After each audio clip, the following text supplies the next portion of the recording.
And chat, how's it going, guys? Welcome back to Final Fantasy XIV, where we are continuing Stormblood today. I don't believe we did a dungeon last time, did we? No, we did the solo duty where Xenos kicked our asses. So we probably have a dungeon coming up. Wait, did we do a dungeon before that? We might have done a dungeon before that. Huh. Maybe? It's been a week, I've forgotten. Let's boot up. Danny and Teddy are going to be late today, probably. They've got stuff going on that they have to finish before they can join. Minda's here, though, so let me bring him on. Beep boop. Hello. How's it going, man? Pretty good. Another thing. I have a new command. If you type !schedule in chat, you'll get my monthly schedule. Currently on there is the schedule for December. I finish each month's schedule in the last few days of the month, so January's schedule will go up probably the 26th or 27th. Nice. But yeah, now you can see my schedule, you can see what games are coming up. I'm still going to read off the next week's worth of games at the end of the stream, but now you can check my monthly schedule whenever you want.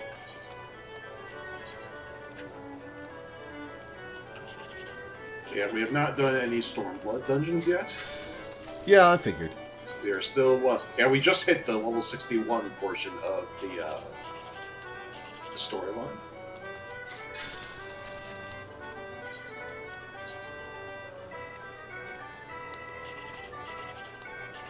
We're not about to hit a dungeon, right? Teddy and Danny will be here before we do one. Hard to say actually. It's coming up soonish. Ah. I have not watched the full Rebirth trailer.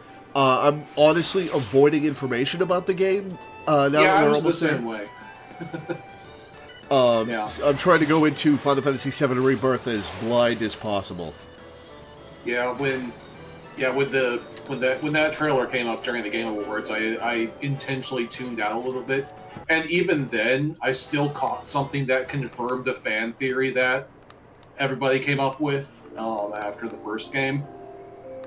But so I won't spoil that. But I did notice the thing. It's like, aha! They were right. It's happening. Which one is this? Final Fantasy VII Rebirth released a mini trailer at the Game Awards and a larger version of the trailer. Trailer. It was a pretty long trailer. Yeah. It was like a minute long. Yeah, there was a full trailer too. But yeah. Okay, I cleared the deep dungeon at exactly 6 o'clock, so I am just very quickly going to take a moment's break, and I'll be with you guys. Awesome. Right.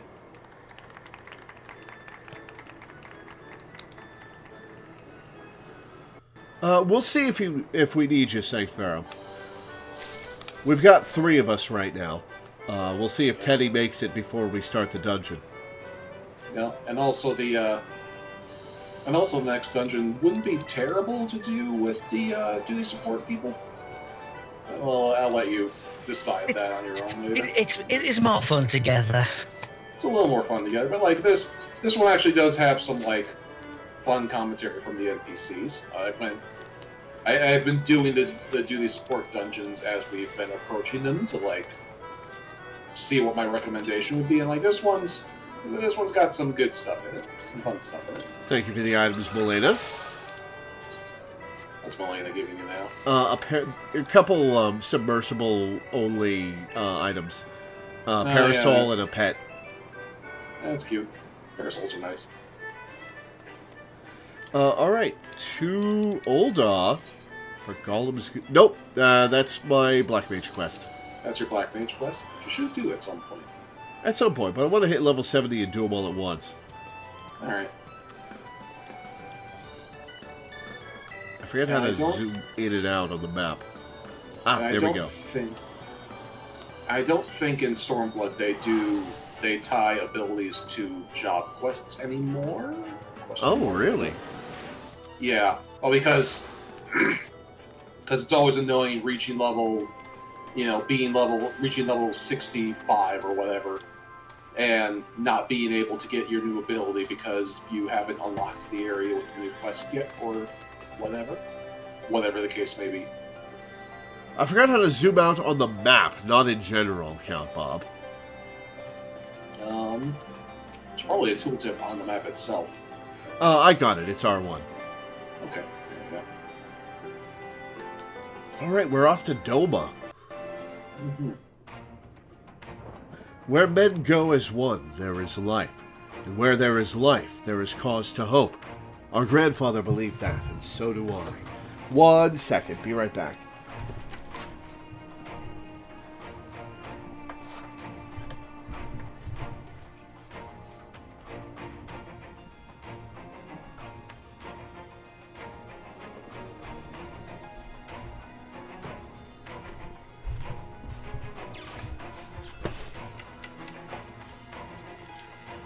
Okay, back. But before we can forge ties with our friends in the Far East, we must first find a way to reach them. Othard is not exactly over the river and through the woods. I am one step ahead of you, dear sister, or rather, Tataru is. She always is. But before we discuss that, there is another issue I wish to address. Much as I would like it if we could all make this journey together, someone will need to remain to serve as liaison to the Alliance and the Resistance during this critical period. Moreover, as Y'shtola cannot be left unattended, are you volunteering, Alphino? Is it Alice expansion time? That would be cool. Then I should obviously remain. Very well, issue addressed. God damn it, I wanted more Kryl. You know, Alphino, it would have been quicker just to ask, and markedly less patronizing. Yes, I suppose, would you be willing to look after Y'shtola and provide support to Arenvald and the others? Yes, Alphino, I would. You see, that wasn't so hard, was it? Enjoy your trip. Don't you dare return with a gift. With a gift? Okay. She doesn't want souvenirs. Oh, I would not dream of it. Right then. Sister, Lore, Lise, gather your things. We are for Limsa Lominsa. Before we do that, there are a couple of side quests here that we should do immediately. Okay. Let me invite you guys to the party. Alright.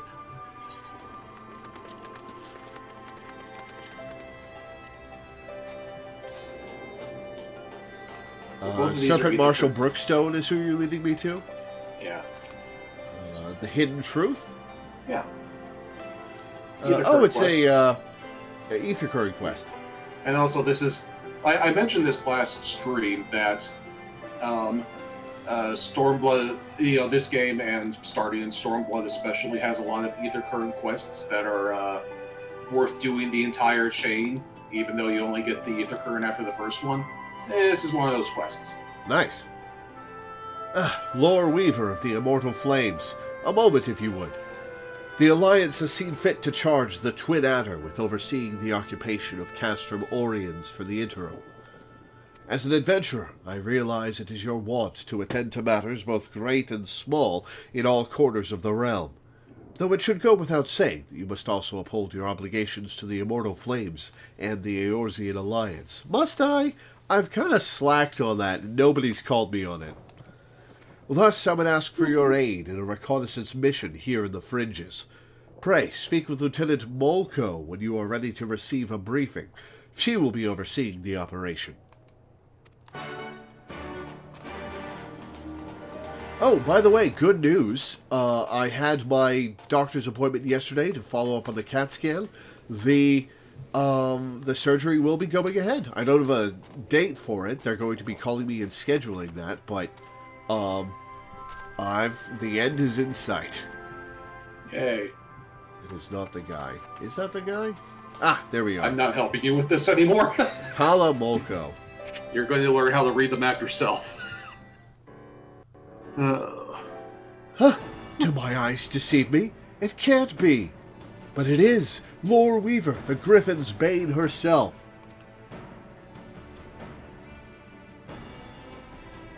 Yes, the great hero who defeated the Griffin atop Baelsar's wall, bringing his plans of conquest to a shuddering halt.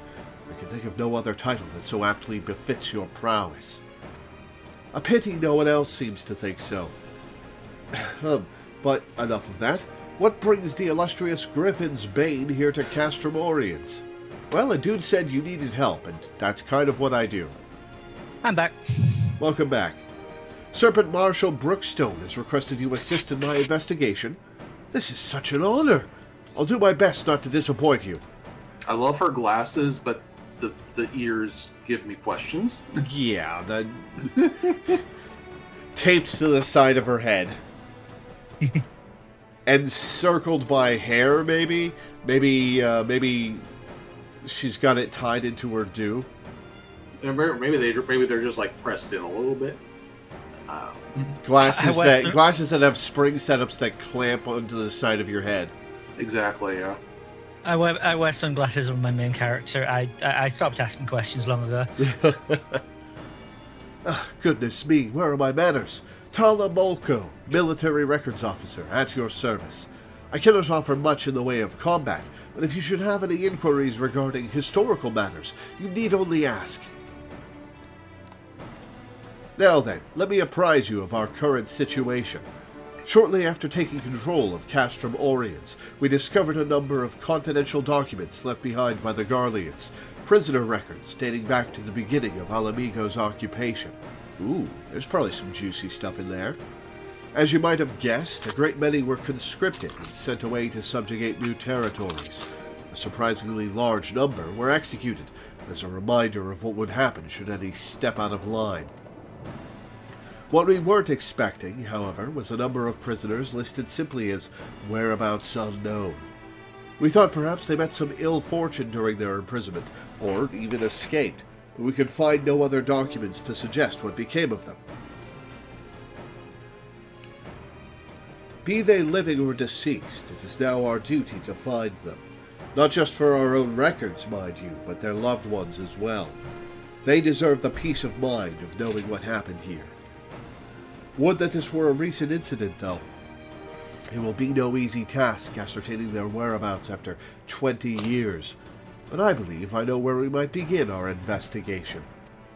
The Ananta have called these lands home long before even the Alamegans came to settle here, and, as luck would have it, the Resistance has established cordial relations with their people. Perhaps they remember something of what happened all those years ago. Really? You think they'll know what happened to a few random Alamegan prisoners 2 decades ago? I mean, we might as well ask. Is this going to be the start of the Beast Tribe quests? Maybe an encounter with them, sure. Certainly. Alright, she's inside this building. Or not? Oh, she's behind it. I certainly hope the Ananta remembers something of use. Alamegan prisoners captured 20 years ago. Yes, I remember. When the Garleans gained their foothold here, they interned any and everyone. Striders, Ananta, it mattered not. Most were forced to serve in the Garlean military, dispatched to other lands from which they would never to return. If I'm not mistaken, the prisoners who remained were taken to a small village to the south. I cannot say what transpired there, but the settlement was heavily guarded. I fear the worst for them. A settlement to the south? Why, that would have to be Bittermill. I recall records of its residents seeking asylum in Verdania when the Garleans first arrived. Shades of Rejection, Nevada from Tremors 4. The place was all but razed to the ground. Let's begin our search there. Perhaps something of value still remains in the rubble. You know your hometown sucks when you name it Bittermill? Yeah. Like, there were no illusions about what kind of living conditions they had. I just tried to fly. Wasn't me this time.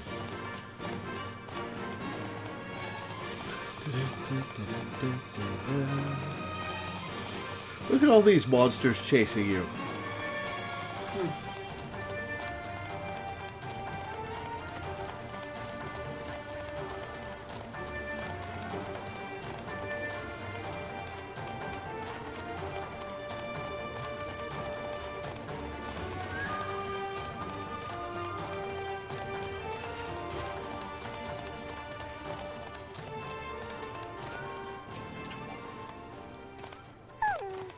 This place was supposed to be deserted.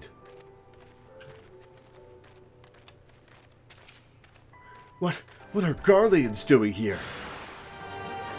They cannot be allowed to leave. Get them!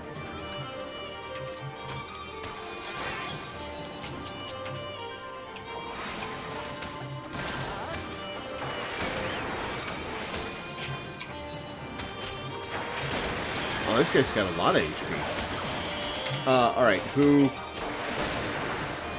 Huh.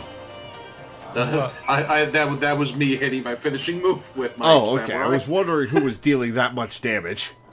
Samurai! The GPS. The DPS. The DPS Alright, bye.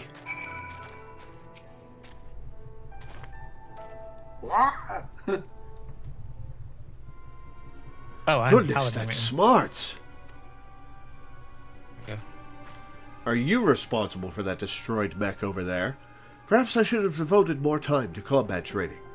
Though no amount of training would make me a match for the renowned Griffin's Bane. That was a magnificent display. It's nice to have a fangirl.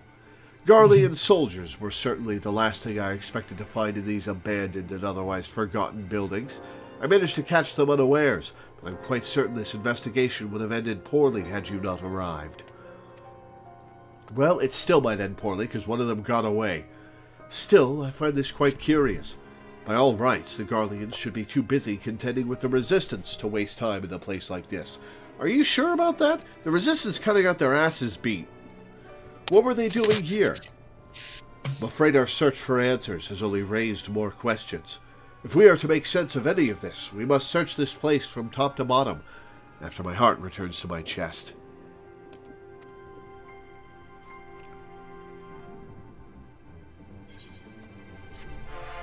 Da, da, da, da. And now we can just leave this quest and forget all about it. But you want me to not do that? Yeah. Regained a sense of calm. Sorry to keep you waiting. I fear the battlefield is no place for a bookworm. If the gods are kind, we'll encounter no further distractions. My name is literally Loreweaver. I'm a bookworm too. Now let's begin our search. We're like to cover more ground if we split up.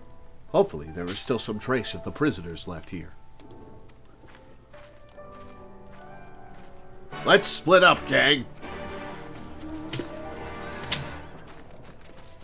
Footprints. Wait. Which of us is who in that comment? I'm clearly Scooby. Am I Daphne? Upon closer inspection of the ground, you see footprints. Some of them appear to be fresh.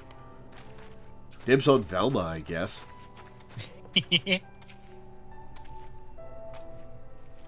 The cloying stench of rotting debris fills your nostrils. You're unable to discern where the odor is coming from.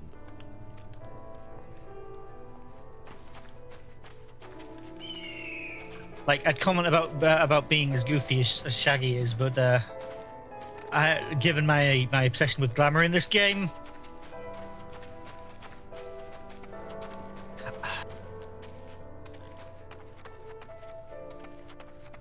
also if there's any part of any of you that like Scooby-Doo, even in the slightest, watch Mystery Incorporated. It is so good. One of my favorite bits of content I've ever done was movie commentary for the first WWE Scooby-Doo crossover. God. Which you can find on my blog. Yeah. This house is much too clean to have been abandoned for 20 years. I did it 6 years ago, and I don't know how many people have listened to it, but there's links to it in the header of my blog, I believe. No, it's in one of the episode list things, I think. Whatever, it's on there somewhere. I spend the entire thing losing my mind because I both hate and love what's going on.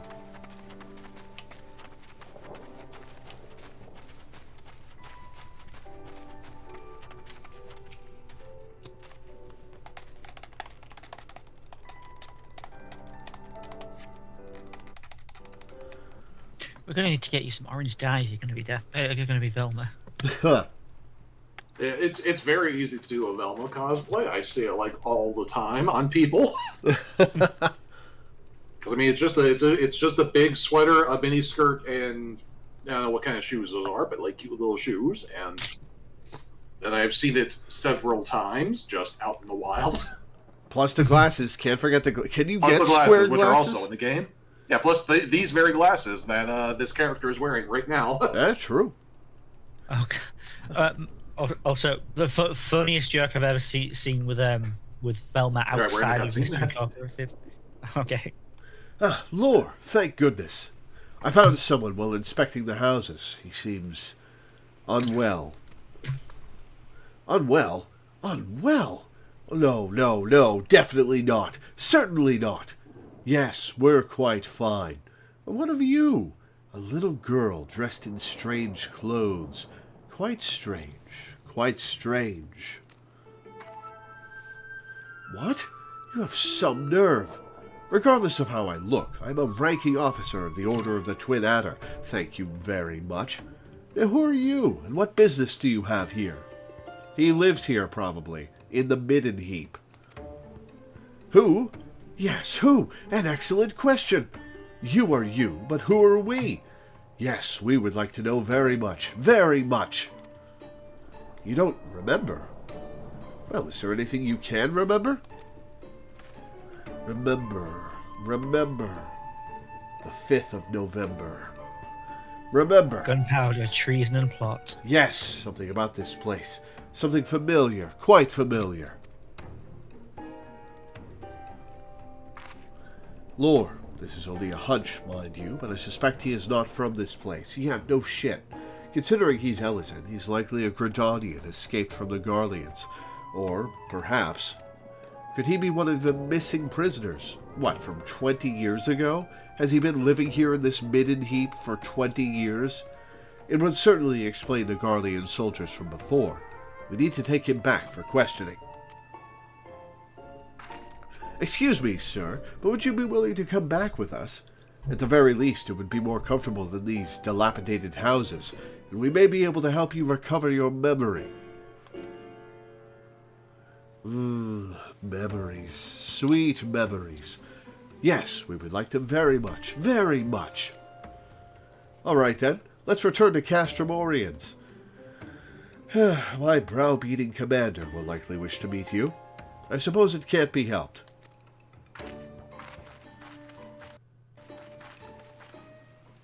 So yeah, my favourite Velma joke outside of Mystery Incorporated is from the crossover with Johnny Bravo, where Velma drops her glasses and it's, "My glasses, I can't see without my glasses." And Johnny goes, "My glasses, I can't be seen without my glasses." I remember that bit.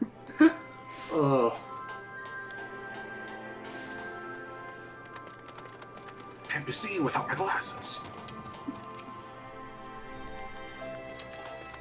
Oh, now he's not talkative. If he really is one of the missing prisoners, this could be the defining moment of my career. Even Serpent Marshal Brookstone is sure to take notice. Really? This is the defining moment of your career? We've got to get you some reputation, Tala. Brookstone looks like that one guy from Kingdom Hearts. Oh yeah, Zigbar. He does, doesn't he? Possibly one of the missing prisoners, you say? I expected I such... remember getting stuck on his boss fight. Yeah, The he was data unexpectedly version's hard. The data version's fun. Possibly one of the missing prisoners, you say?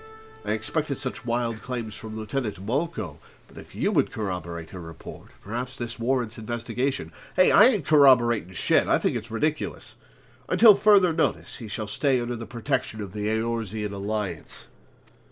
Sir, with all due respect, you cannot just... Lieutenant Molko, get this man a hot meal and a warm bed. When he's had a bit of rest, see what he knows of Bittermill and the Garleans. It should not be long before we reach a resolution to all this. You're free to wait here until she finishes questioning our new detainee.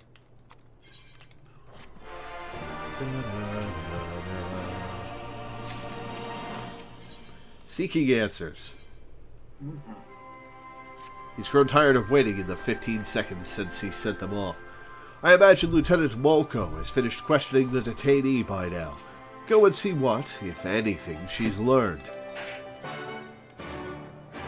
I forgot that this continues to be a blue quest after we get our ether current shard, so I don't remember what we're getting from this. It didn't originally. Yeah, we'll talk about that later.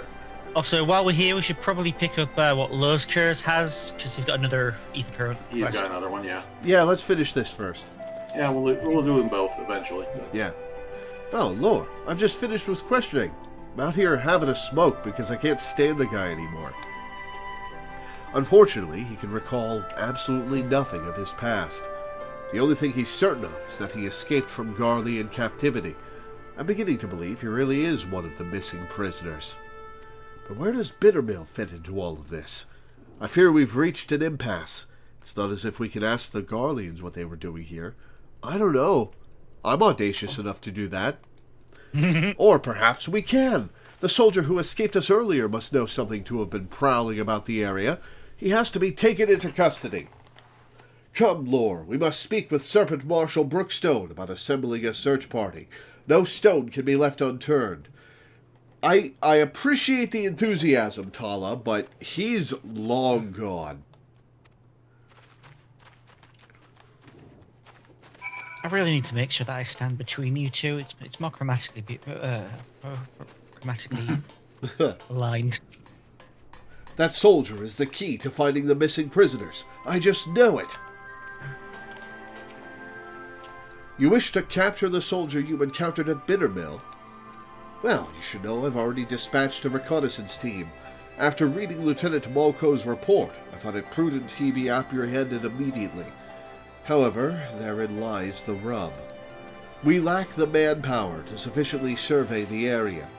In fact, I was just deliberating over who I should call back to make a sweep of Owen's stash. There's no need for that, sir. Lore and I will go.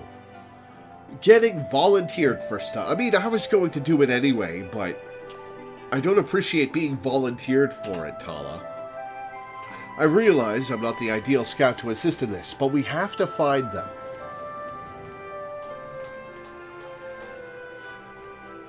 Okay. Okay, let's grab his quest while we're at it, because we're going to do this in order. Yeah. Okay. We're going to be coming in and out. We're going to be coming in and out of this camp like 8 more times as part of this quest chain, anyway. Yeah, one thing at a time, so I don't forget what I'm doing.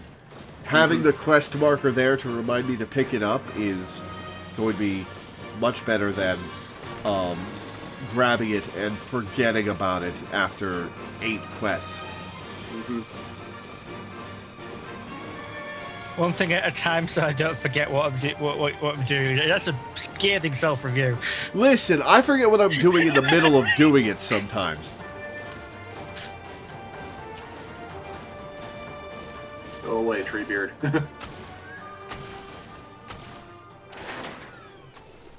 On your guard, Lore. I have a bad feeling about this place. Just gonna march right in, huh?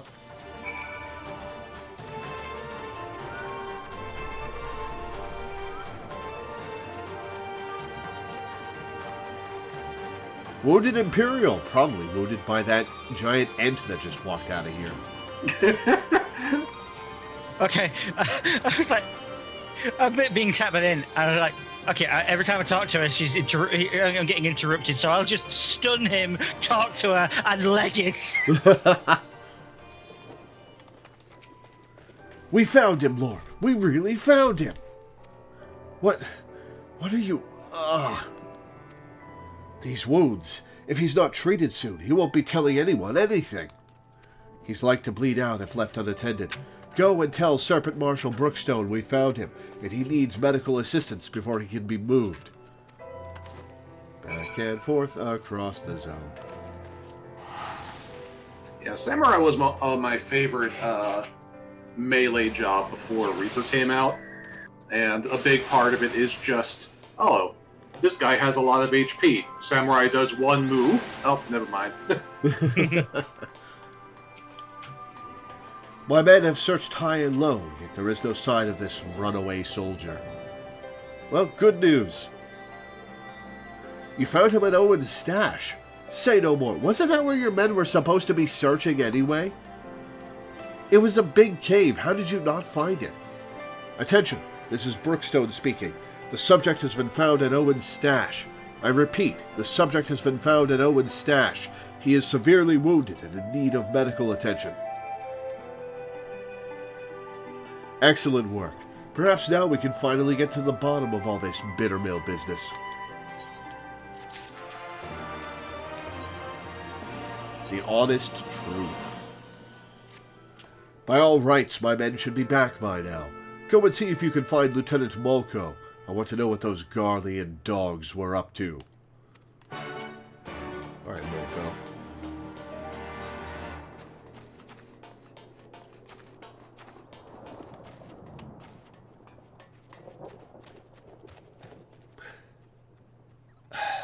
I'm not sure I want to give this person the dignity of trying and failing to pronounce their name. Gnibbenfa. Never saying that again.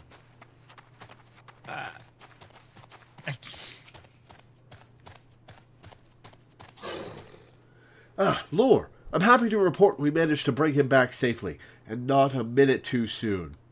I plan to speak with him shortly after returning, but the healers won't permit anyone to see him until he's settled and the bleeding stopped.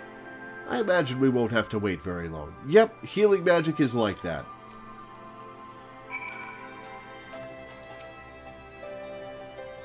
You literally turned around, ran in a circle, and then I figured that the waypoint would be elsewhere in the map. And it took me about half a second to process that the destination sparkle was right here. It was just really funny watching you literally run around in a circle. Like a cat trying to lay down. It seems he's finally fit to speak. I don't expect you to be grateful, but I'd like to remind you, you likely wouldn't be standing here if we hadn't found you in that cave. Now start talking. What were you doing out there at Bittermill? We were looking for someone, an escapee from one of our facilities. He'd lost his memory and was otherwise mentally unstable, so we knew he couldn't have gone far. I believe the man you're speaking of is already in our custody. We found him seeking shelter in Bittermill. He claims you captured him, though he cannot recall where. So, he returned to Bittermill after all. I guess the past came back to haunt him, even if he can't remember it. Listen, my superiors are not like to show you any leniency. If you tell me everything you know, I will do all within my power to see your life is spared. Do we have a deal? Miss, I may be dressed in their uniform, but you'd be mistaken to believe I owe the Garleans any allegiance. I will gladly tell you. 20 years ago, a group of prisoners was relocated to Bittermill to assist in the Garleans' more unorthodox experiments. They wanted to create a new chemical weapon, war crimes time, one that would leave buildings untouched while killing any and everyone it came into contact with. Black Rose, I believe it was called. That's chemical equivalent of a neutron bomb. That's horrible. Their intention was to drive back Eorzean forces without wasting any of their own on the front lines. Of course, they wouldn't know if it really worked without willing volunteers. what better place than a village long since abandoned by its people? That's why they were marked missing, because they were disappeared for a secret experiment. Not a single prisoner survived, their tests proving a resounding success. It was only a matter of time before Black Rose would be deployed, or so they thought. To the surprise of many, the project was shut down before Black Rose could ever be used. The order came from the legatus of the 14th Imperial Legion and interim leader of the Alamegan province, Gaius van Baelsar, which is entirely in character for him. Yes. That is entirely in character for Gaius, being disgusted by such cruel callousness. Yeah. Just click on the next line. The Black Wolf would not allow the senseless murdering of Eorzea's people. He saw them as future subjects of the Empire to be ruled, not savages to be slaughtered. Yeah, like, there you go. Yeah. Like, everything we learn about Gaius puts him in a better and better light. It's just a shame he was on the other side. Yeah, he's a fascinating character. He was 100% committed to saving the world. Like, that was his driving motivation, was helping people and saving the world. He just happens to be from an evil empire and thought that the evil empire was good and how to save people. Yeah. There are a lot of layers to the whole situation with Garlean that we're going to be getting into as this expansion goes on. Oh, I'm sure. Everything was to be destroyed, but the man behind the project would not see his work wasted and ran off with the last remaining samples of Black Rose. Oh, was it this Ellison guy? He was promptly apprehended, but he'd already hidden away his work. They used every heinous tool at their disposal to make him talk, yet he would not, or rather, could not, tell them where he hid it. The doctor had already gone mad and couldn't remember a thing. I can only assume one of his experiments went wrong and ruined his mind in the process. Yeah, like Gaius being completely disgusted by that weapon is such a cool character trait. He's such a good character. Then that means the man we found earlier. Aye, that's him. Griorme, former head of research for the 14th Imperial Legion.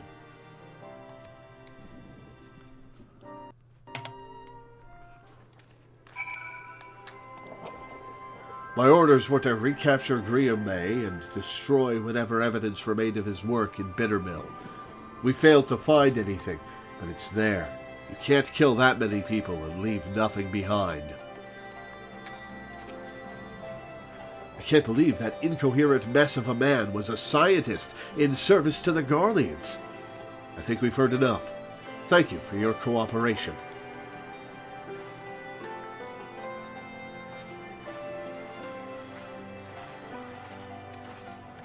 Excuse me. What do you think, Lore?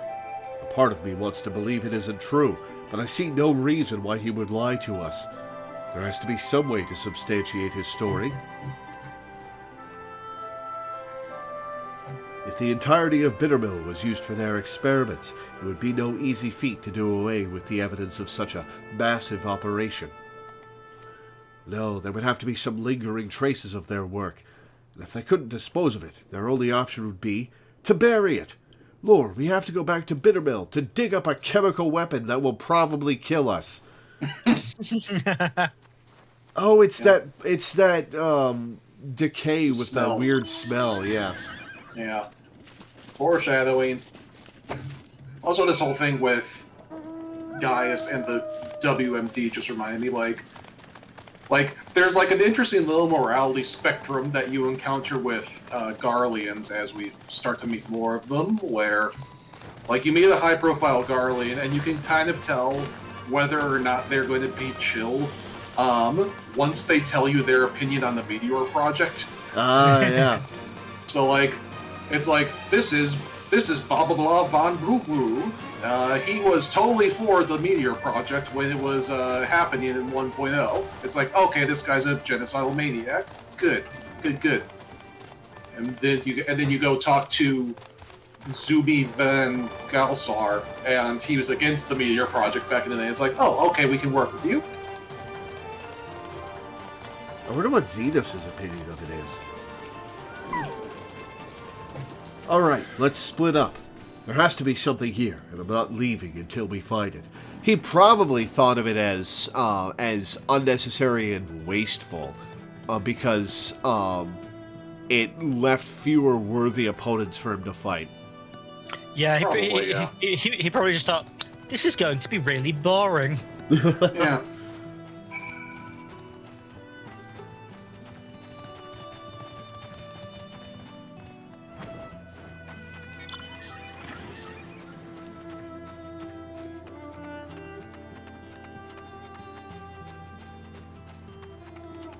I didn't find our quest, but I did find Tella. Found it. Shall we just tell you what Tala says? Oh, Yeah, we found her behind the building over here. Yeah. Then yes. I don't doubt what the man said, but the thought of all those people dying on this very ground is revolting. Part of me hopes that we won't find anything. Yeah, which is a valid feeling. Yeah. I find it funny that it went part of me hopes we won't find anything. Found it! Barren soil. There is nothing here. I did not, in fact, found it. Oh. I can dig again. Okay.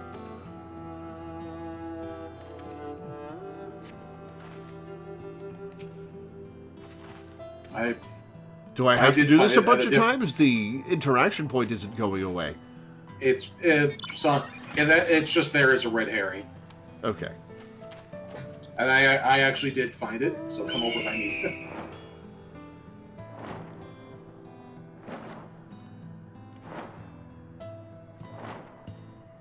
I'm lost in the trees. There we go.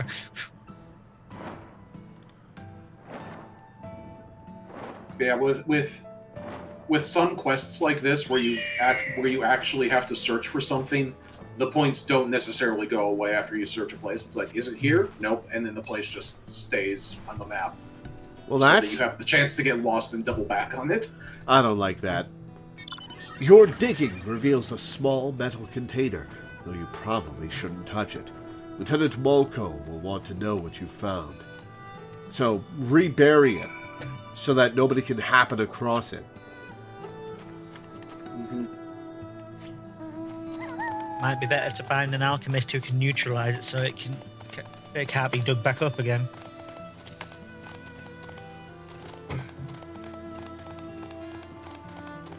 I never noticed the acoustic guitar in this track. You found something. A metal container. Could it be the missing sample of Black Rose? So he was telling the truth after all. Oh, there's no time to be sentimental, nor hasty. Any mishaps in handling that container could prove disastrous. Let's report back to Serpent Marshal Brookstone.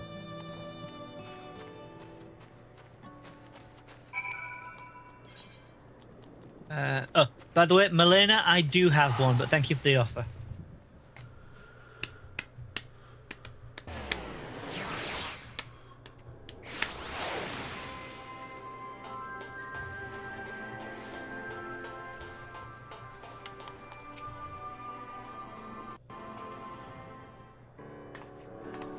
Lieutenant Molko reporting, sir. We've discovered the identity of the man we thought to be one of the missing prisoners.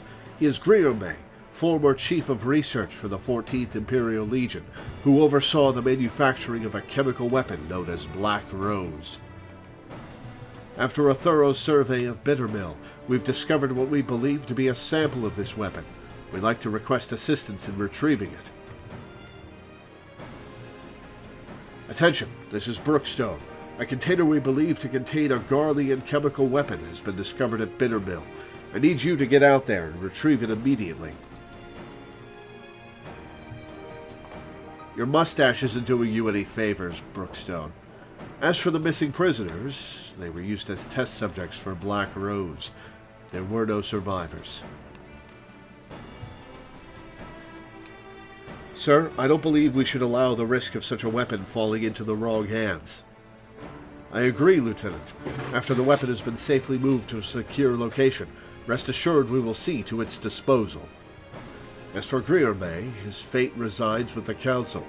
Considering the weight of his crimes, his punishment will be quite severe.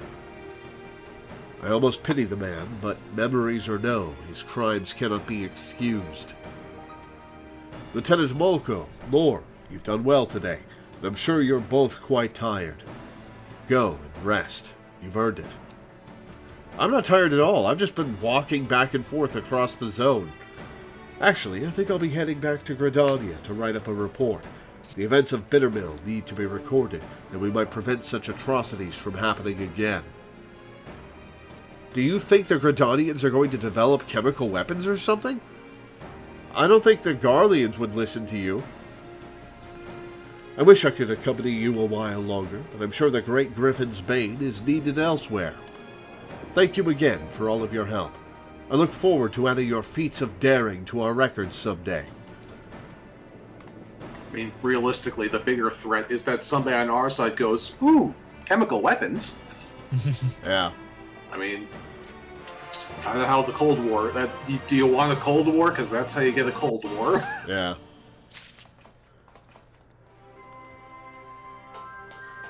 Alright, Okay. Loskurs.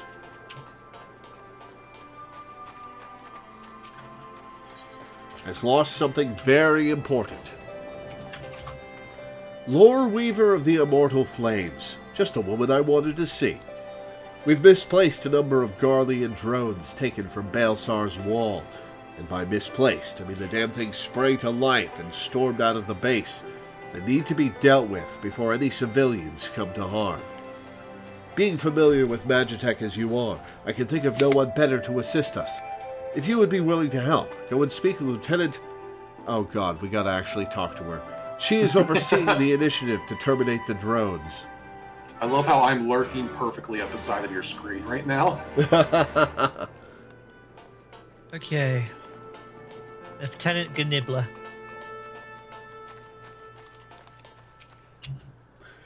Loreweaver. Your assistance is greatly appreciated. The drones were not in our possession for very long, but a cursory inspection showed they are made with a heretofore unknown metal alloy. They are all but impervious to traditional firearms, which is why we commissioned Garland Ironworks to fashion a weapon capable of penetrating their armor. If I had Machinist ready for this content, I might switch over. It has since been fitted to a suit of Magitech armor, which I would ask you to pilot. If I am not mistaken, this would not be the first time you've piloted one of these suits. It should take you no time, then, to familiarize yourself with the controls. Now, the drones were last sighted due east of here, and to the north along the Velodino River. I fear recapturing them is out of the question, so do whatever you deem necessary to stop them. Ah. It would be very funny if you couldn't do this mission as Machinist.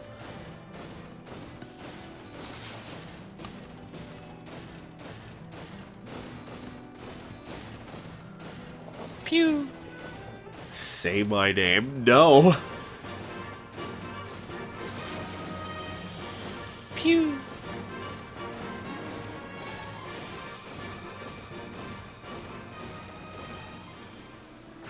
These are fun animations. Oh.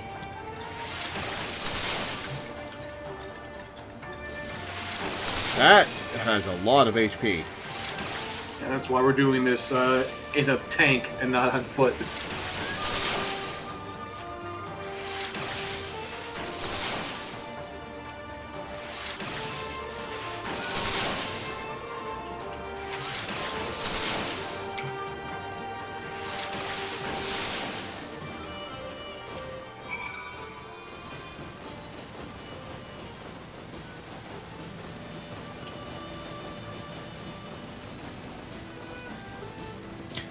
Oh, hey, it's a in the deep Vespa dungeon Quinn. area. Oh god. That's a hell of a hunt target. That is totally a Vespa Quinn.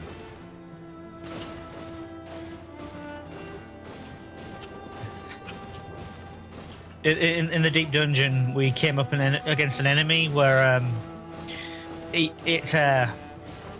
does a 720-degree cleave, so the only safe space is behind it. Mm-hmm. Awkwardly, it decided to put places back at the wall, so there was no behind it. 720 degrees is 2 full circles. Did you mean Sorry, 270? 270 degrees. Okay. But yeah, I fortunately panicked in the right way and proceeded to use my tank invulnerability. But everybody else died horribly. I had a Phoenix down though.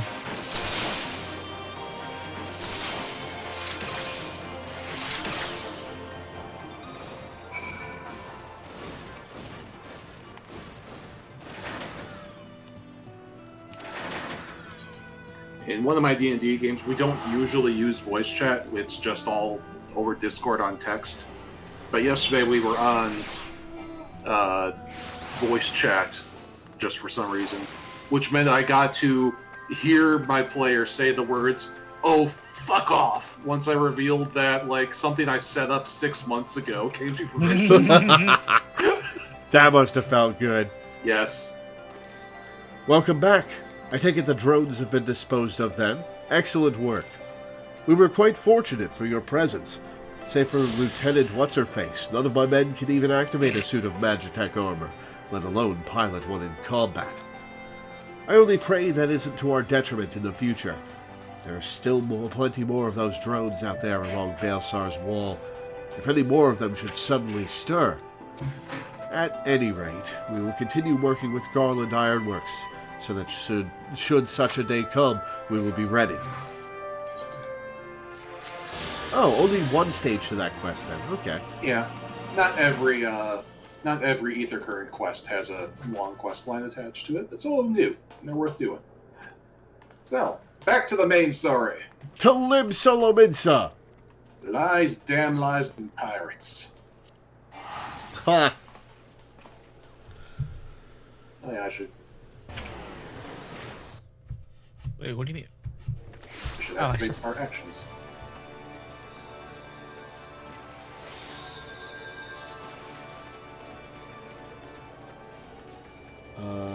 Okay. Where the hell is this on the map? Huh.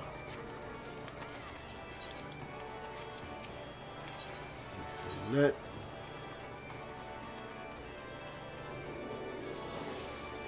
To Aft Castle.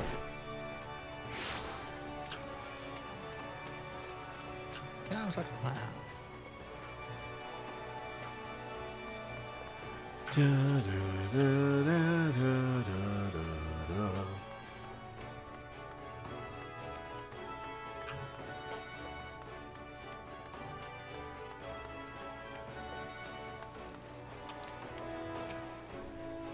Vilbrand was always Y'shtola's domain. I haven't spent much time here, to be honest. I spoke with Urianger and Thancred along the way. To say they were surprised by our stratagem would be something of an understatement, but they did not dispute its logic.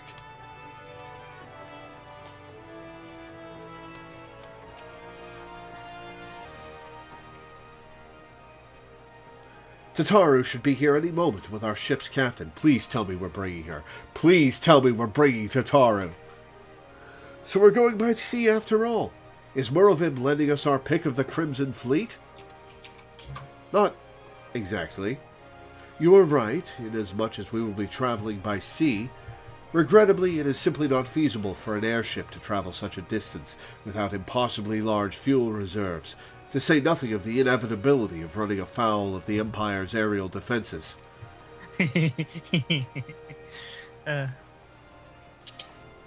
But then it is equally infeasible to sail an Eorzean Alliance vessel halfway around the world without the Empire taking notice.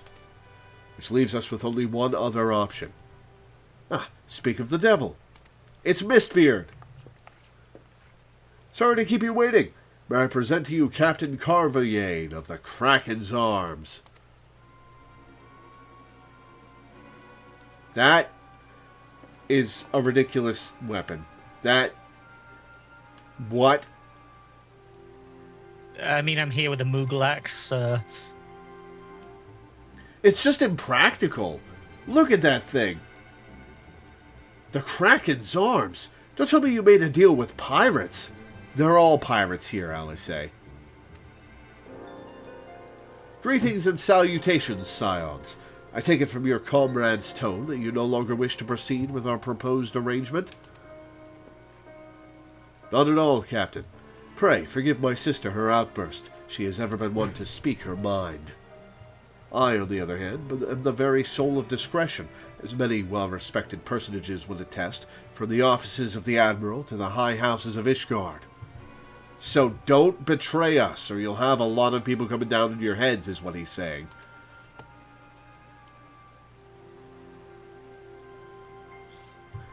But where was I? Oh, yes, the Scions of the Seventh Dawn do indeed still wish to employ your services. However, it is important that you are aware of certain extenuating circumstances.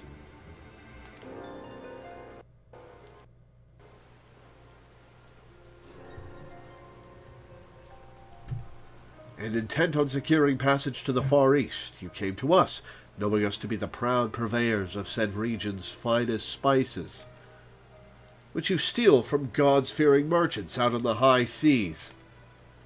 Whatever privateering the Kraken's Arms may or may not engage in is strictly within the limits of the law, as set forth by our indefatigable keeper of the peace. More to the point, we are pragmatists. I see considerable risk in aiding your cause and negligible profit.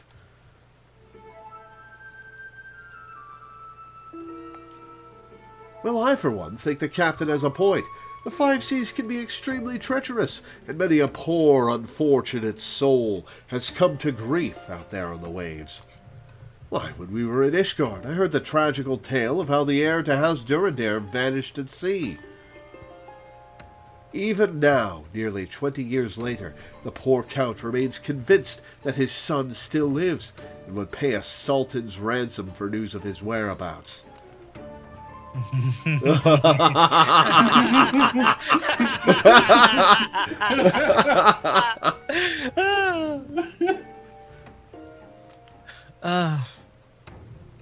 Truly a tragedy for the ages, and a testament to the misfortunes that may befall us, should we act without due consideration. But so long as you are prepared to abide the capricious whims of fate, I am willing to oblige you this once. That said, in light of the recent rebellion, I trust you understand that I cannot deliver you to Doma itself. I can only take you as far as Kugane and Hingashi. We will require time to procure sufficient provisions and make ready for departure. I humbly suggest you do the same. 'Cause we're not feeding you. Tataru's little wave. I love her.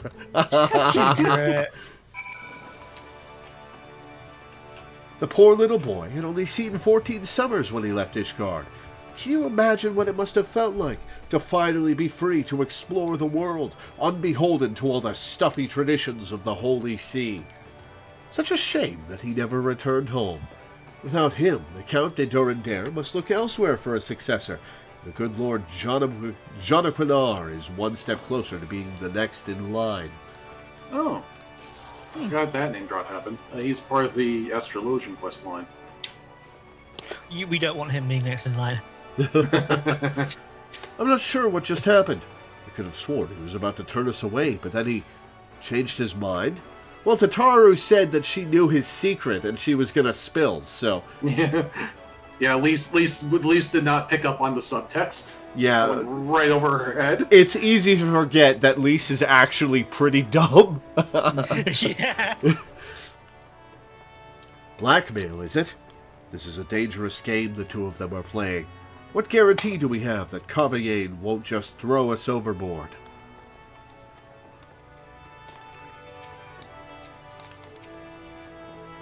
Suddenly, all those hours Tataru passed cavorting and capering at the Forgotten Night seem rather better spent, do they not? She found so much information for us while she was there, Alphino. It was already well spent.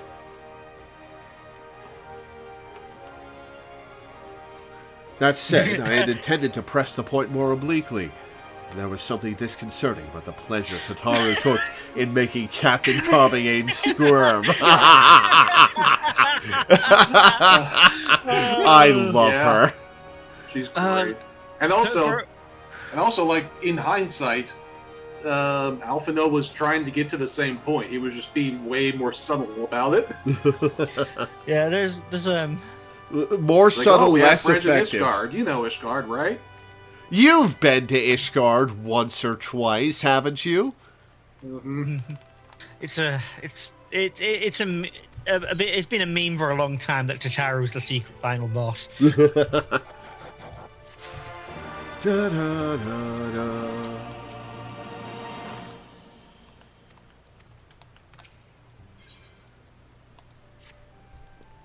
I say we should heed the captain's advice and attend to our own preparations while they ready the vessel for departure. Tataru and I will procure the necessary supplies. Alice, I should be grateful if you would use the time to brief Orion on recent developments. You may also wish to review the relevant safety procedures in the event of an emergency at sea. How very prudent of you. Very well, I shall go and speak with him. What of Laura and Lise? Oh, we're turning them loose in Limsa. They can party. I would like the two of you to return to Revenant's Toll and speak with our Doman allies. I fear we know too little of their homeland, and any information they can provide would be most welcome. When we have completed our respective tasks, we will reconvene here at the ferry docks. Agreed? Sounds like a plan. Let's go, Lore.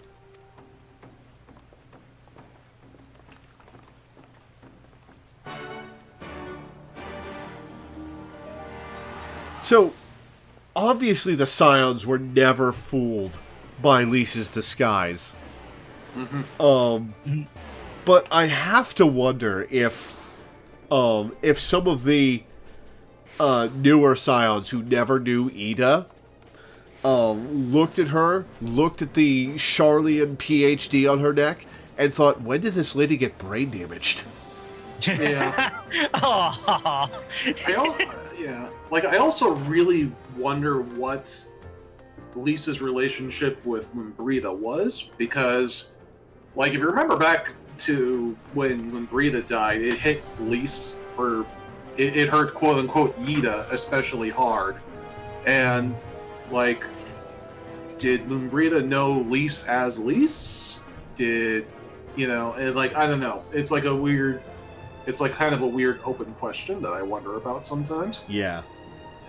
Can't really ask her there. Yeah, we can't really ask. And, like, as far as I'm aware, Lise has never brought it up anywhere. But We could ask her. we could, in theory, we could ask her if she weren't, a video game character. Well, here we maybe go. there's I a was bit of talking flavor about in text. character asking her, Yeah. Minda. Yeah, I know. I know the difference between video games and reality. But yeah, like, as far as I'm aware, there's not, like, a bit of flavor text where Lisa's like, oh yeah, back when I was still, back when Yida was alive, Breatha and I used to play together all the time. She was like my babysitter or something. There's no, like, explanation like that, as far as I'm aware. So, yeah, just a weird little thing. Well, here we are. We'll need to talk to lots of people, so I think we should split up. I'll ask Agreed. around at the House of Splendors. You take the Rising Stones. I'll meet you hereafter. Got it? So on Monday, I got my clear of the first Criterion dungeon, Nice. Nice. and yesterday I got my clear of the Unreal. Nice. Cool. You are truly planning to travel to Doma. I do not know what to say. Forgive me. I shall aid you to the best of my ability. Ours is a beautiful land, nestled on the eastern coast of Othard. Along the banks of the one river, our nation thrived, proud and free, until the Garleans came 25 years ago. Oh, so the Garleans conquered Doma first. Huh. The river was our lifeblood, free to travel and to fish. But travel was soon restricted, and now the river belongs to none.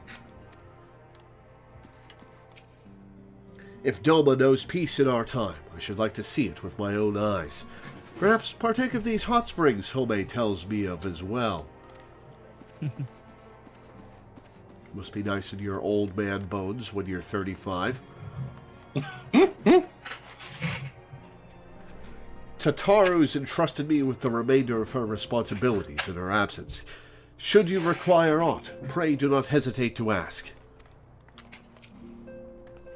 Greetings, Lore. What brings you to the toll this day? I wonder how heavy the Doman's accents are. I mean, you've had Yugiri and Gosetsu. Oh, right. God damn it. What? You are for Doma? Heavens, you scions have shown us naught but kindness, but never in my wildest dreams did I imagine you would fight for our homeland. For 25 years we suffered under their tyranny, and then we spied an opportunity. The Emperor dead, Garlemald in chaos. It seemed the time was ripe. Beneath our Lord's banners we gathered and fought to reclaim our nation. But when Xenos arrived with the 12th Legion, it was over in an instant. Oh my god. So, you know that melon game that all the streamers have gotten addicted to in the past couple months? No. No. It's literally called Melon Game, and it's basically like Tetris except with circles, where like, you drop two cherries, and when the cherries touch, they form into a bigger circle, which in that case is a grape. And then if two grapes touch, they become a bigger piece of fruit, and then bigger, and then your goal is eventually to create a melon, because that's the biggest fruit in the game. Somebody made a Homestuck version with grist.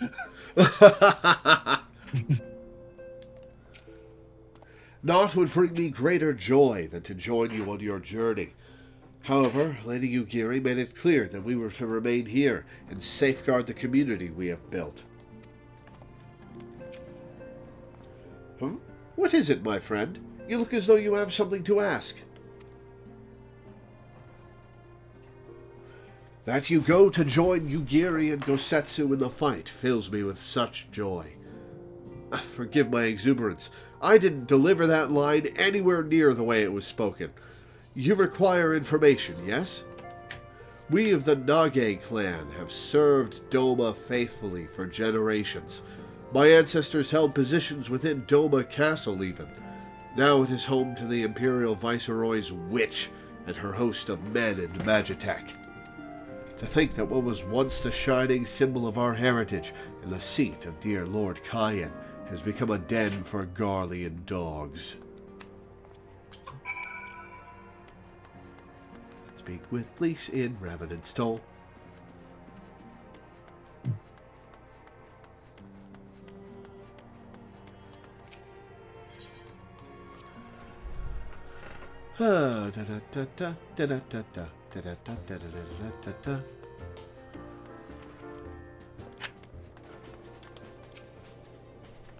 Ah, there you are. Learn anything interesting? The older Domans I spoke with tried to teach me all about Far Eastern customs and the importance of formality and politeness. You could probably have an etiquette lesson or two taught to you, Lise, probably.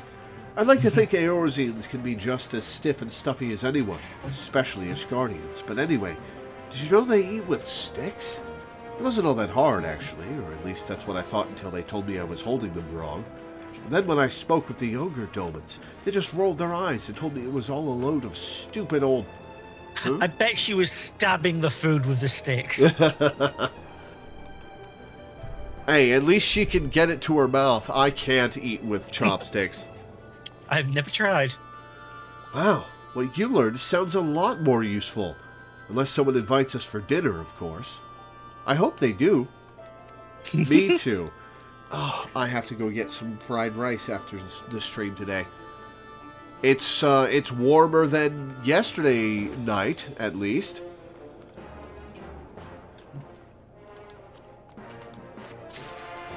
Mandeville Prime.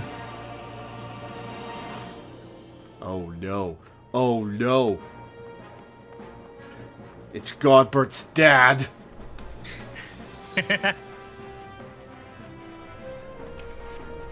One of the quest rewards for this is short pants.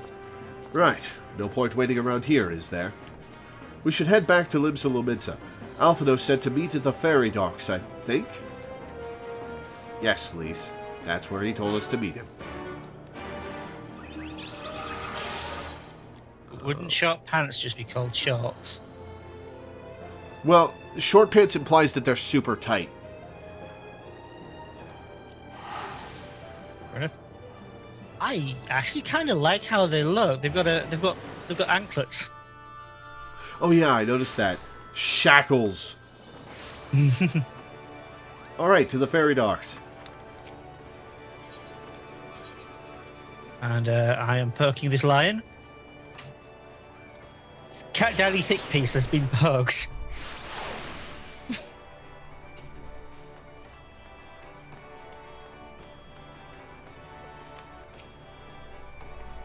It's times like this I'm glad we've got Tataru taking care of business. Me too. An army marches on its stomach. Tataru took that lesson to heart. Did you see how much food she was carrying with her diminutive stature? A surfeit of sumptuous foods, wondrous sundries, plenty of clean undergarments. Yes, I do believe we have everything we need for a lengthy voyage. Alright, before we talk to Alphino and set out on this, I'm going to be right back. Burb. Alright. Have fun. But yeah, Danny, while we're on break, in the Discord server, I posted a picture of the original Melon game next to the Homestuck version. Fair enough.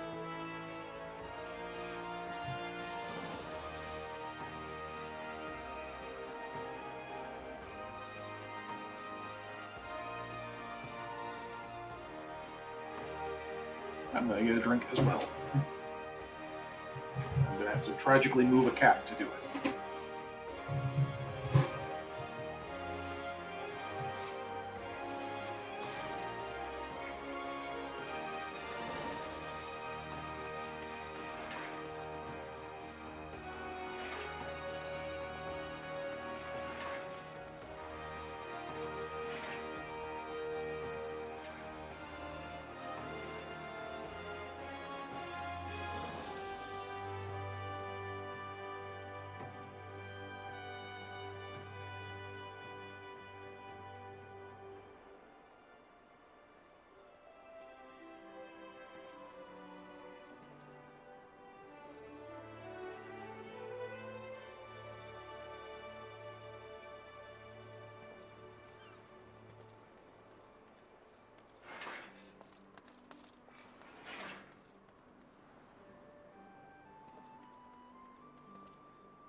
Yeah, I'm in the mood for hot dogs all of a sudden.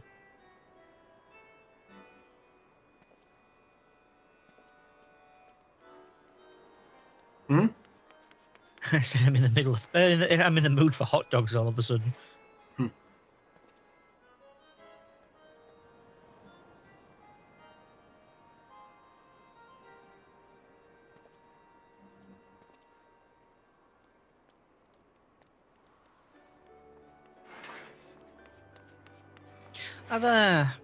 I've been drawn by the Papoto artist before.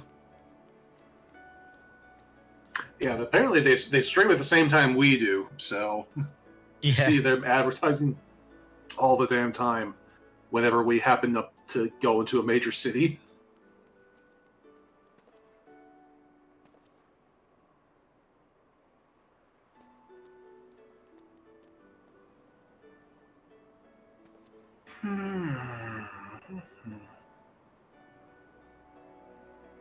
Yeah, I won't be able to have hot dogs until Tuesday when I get my food delivered.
All right, back. Let's Hello. go. Let's go to Doma. I started playing the Homestuck game. Oh. You are returned, Lore. I trust you. Oh, excuse me. I trust you learned much from our Doman friends in Revenant's Toll. I am eager to hear all, though that can wait until we have left port. We will have time enough to talk on our journey to Kugane.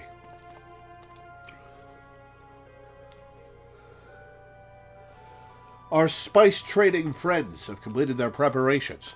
Assuming you have completed yours, you may inform the deckhand that we are ready to depart. All right, let's do it. Where are you? There you are. All set. In my defense, he was behind the camera. Okay. All set, lass. I'll see you to the ship, if so. Board the misery? I am in misery.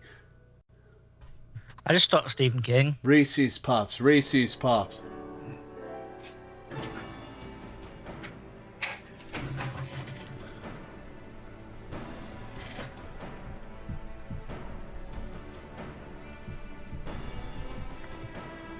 Doma. Love the Hollow Knight Twelve be references. praised. Full sure was I that I had come Oh, too late. hey, voiced cutscene. Urianger! Tell me you haven't come all this way just to see us off. Nay, my lady. Ere you quit these shores for eastern climes, I wished to share some words of seeming import. Yes, I saved Dick by giving it CPR.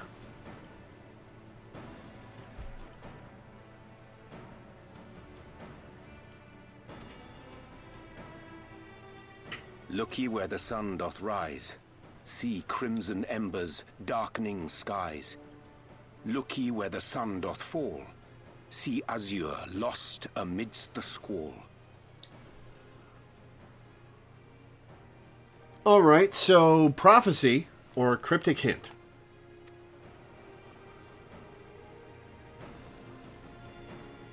Well, that sounds suitably foreboding. Another one of your prophecies, I presume? Of far eastern origin, aye. It is mine earnest hope that this ancient wisdom may serve to guide you on your journey. For what dangers lie in wait for you upon those distant shores are yet beyond my knowing. A parting gift befitting your roundabout ways. Thank you. I have more than words for you, my lady. A new sword, which is just as glowy as the last one. Is that made of quartz? It's beautiful. Is it for me? Though undeniably powerful, your ethereal blade taxeth you greatly in the wielding. Not so this rapier, which shall serve you just as well against all but the most formidable foe. Impressive. It feels as though it's attuned to my ether. I shall treasure. How did you attune it to her without being around her, Urian J? Honored guests, say your farewells, for the moment of our parting draws nigh. A fair wind blows, and I mean to follow it. It would seem our ship is set to sail. Pray give my regards to Thancred and the others. And take care.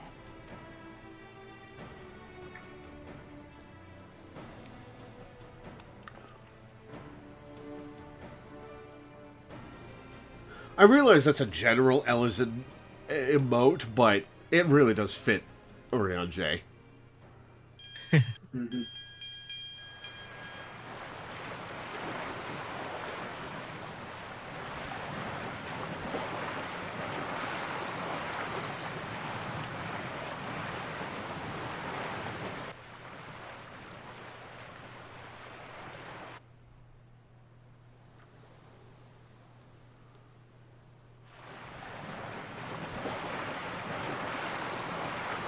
The misery, huh?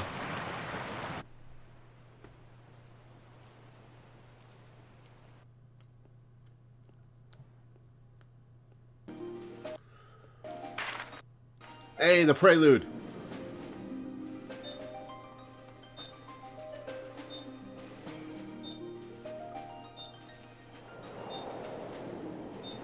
I bet you those clouds are going to get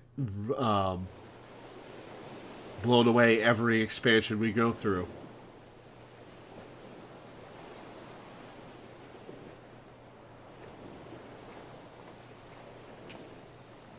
A fine day, is it not?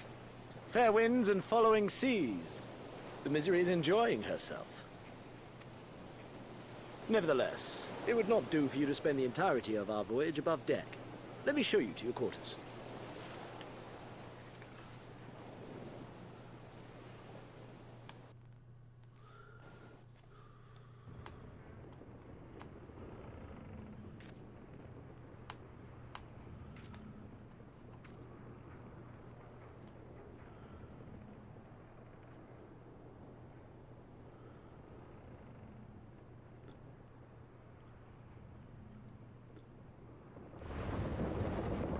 Gasp! It's Leviathan! Is it supposed to do that? Not under normal circumstances. Been there, done that. Captain! You're needed on deck! Something queer's afoot. The winds died down, the waters went still, and all of a sudden, we were dragged off course. Dragged? By what? Can't rightly say, sir. But some of the lads are muttering about seeing things in the water. Things that shouldn't be there. Well, we already killed the Kraken. If you will excuse me a moment. Actually, might I persuade you to join me? Loath though I am to admit it, I have a bad feeling about this.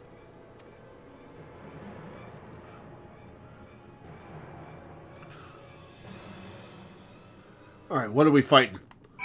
Let's see. Where are you? Where are you? Aha!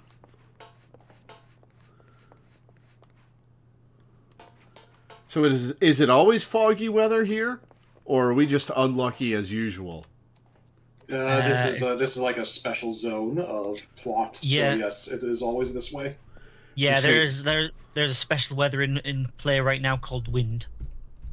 This ain't right. This ain't right at all. Kugane.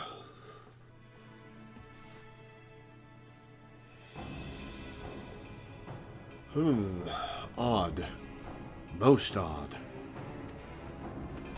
Well, do you have any idea what's going on? No. As the man said, despite the absence of wind and current, the misery is somehow being pulled off course. Well, why not fire up the cerulean engines you have hidden below? An excellent suggestion based on knowledge you should not have. I love that. Yeah. just matter of fact. Talking about like, I'm trying to be circumspect here, guys. Come on, Kid. An excellent suggestion based on knowledge you should not have. Alas, our engines appear to be malfunctioning for reasons that escape my engineers at present. I'm telling you, Captain, it's them things the lads saw. We fight Siren from Final Fantasy VIII. Things? I don't suppose I could convince you to... Wait, actually, we already did. She was one of the bosses of... Very serious. Yeah. I don't suppose I could convince you to attempt something more descriptive? An adjective, for example?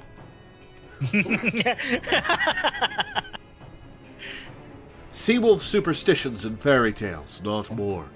But we're in a world of magical monsters. I would put some stock in superstition and fairy tale, Kugane. But if you must know, the things which he is so reticent to name are the souls of deceased women sent to lure sailors to their deaths. Preposterous! Afraid of ghosts, are you? Yes, indeed. If it is neither the sea nor the weather which is responsible, then it is probably a predatory entity of some sort. Perhaps a siren or some such. For all we know, it could be a fellow spice trader employing magics to seize and plunder passing vessels.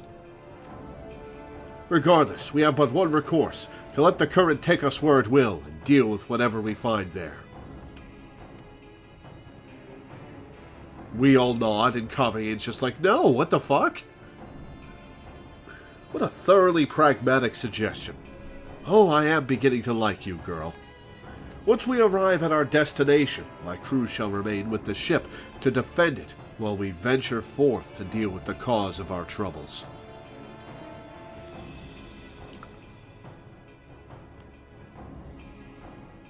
Then it is settled. I know not what awaits us, but it will rue the day it reeled us in. I feel like the gem on her neck should be red.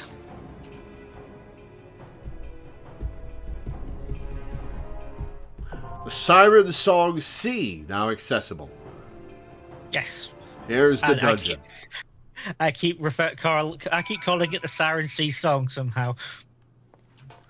All right, well, we need a fourth person. Well, Sancferum already volunteered, so while Sancferum joins Exodus, I will talk to these people. I'll make sure Tataru stays below deck until we know it's safe. Alphino was terrified of ghost stories as a child. Glad to see that some things never change. What? Why are you looking at me like that? I am calm and collected as ever. Carry on. The fiery one. Alice, was it? 'Tis a pity she holds our profession in such disdain. She would make an excellent pirate. That Pirate Captain Alice would be a hell of a thing to run into. Mm-hmm. I like the idea. I'm not saying that I believe beyond a shadow of a doubt that vengeful spirits are plotting our demise at this very moment. I'm just saying we cannot discount the possibility. No, I'm with you, dude. I believe it. You realize that Pirate Captain Alizé is basically just Faris. Who is my favourite Final Fantasy character outside of 14?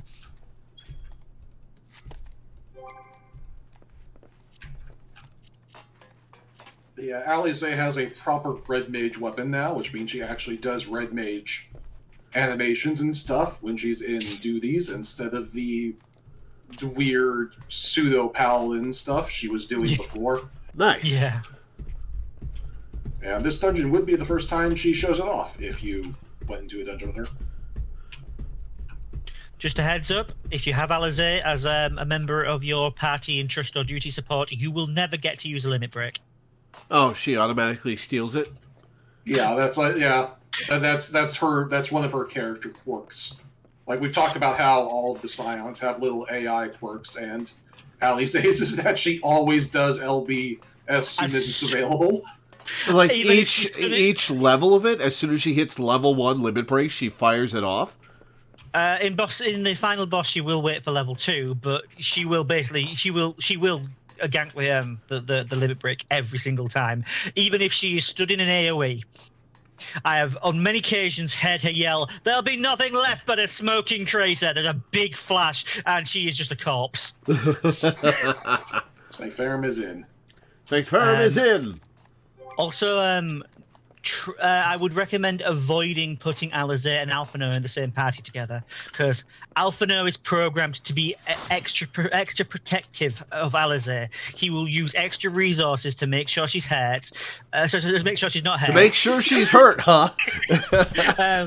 And if things get really desperate, he will continue to tunnel vision her, and I have seen him completely run out of resources just because Alizé has stood in the AoE to use her limit break, and then everybody else has died because he had nothing to heal us with. That's an interesting character quirk. I like that. Yeah.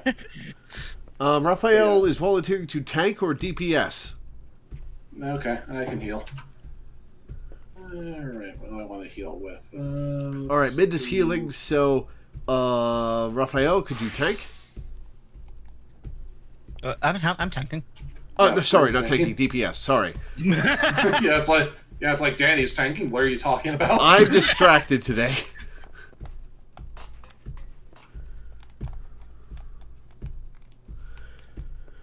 By the way, while we have some downtime, I'm going to remind everybody, if you use the !schedule command in Twitch chat, you can see my monthly schedule. I've got everything up through the 31st marked down. Well, I guess I don't have anything listed for the 31st, but it'll be till the end of the month. I will have my January schedule set up in the final days of December, so I will update that then. Okay, say Ferrum, you ready? Minder, I have a question. Is the reason you wanted to heal this so that you could have your Luffy cosplay while on a pirate ship? I mean, the reason I wanted to heal this is because you're tanking. The Sirensong C, minimum item level. With the aid of Captain Carvagne and his misery, you and your companions have embarked on a lengthy voyage to the Far East. Alas, no voyage across the 5 seas is entirely uneventful. The ship has been dragged off course by a mysterious force, and the men have begun to whisper of strange things in the water. Needless to say, you and your fellow adventurers will be having none of that. Once the ship reaches its unknown destination, you will go ashore and deal with whatever fiends you find.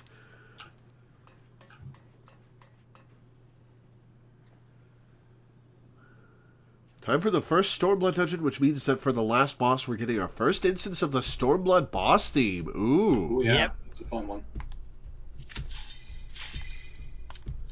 There'll be a different mini-boss theme as well, but I don't think that's too memorable for that one. Alright, here we go.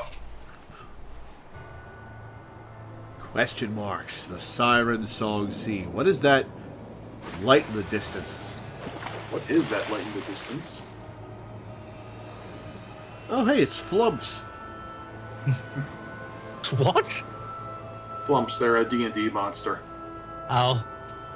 They came back for 5e, right? Oh yeah, they're in Baldur's Gate even. Wild magic barbarians have a thing where sometimes they summon exploding flumps.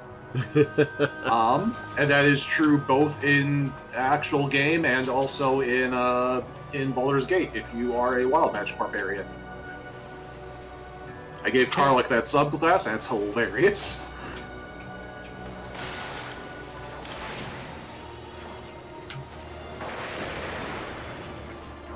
Alright, drop a Thunder 2 on these guys.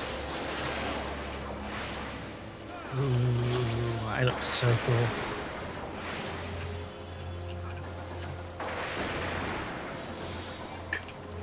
I dropped Sacred Soil and I was like, where's the circle? I don't see it. Oh, the circle is so big you can't see it because it's off the edge of the ship.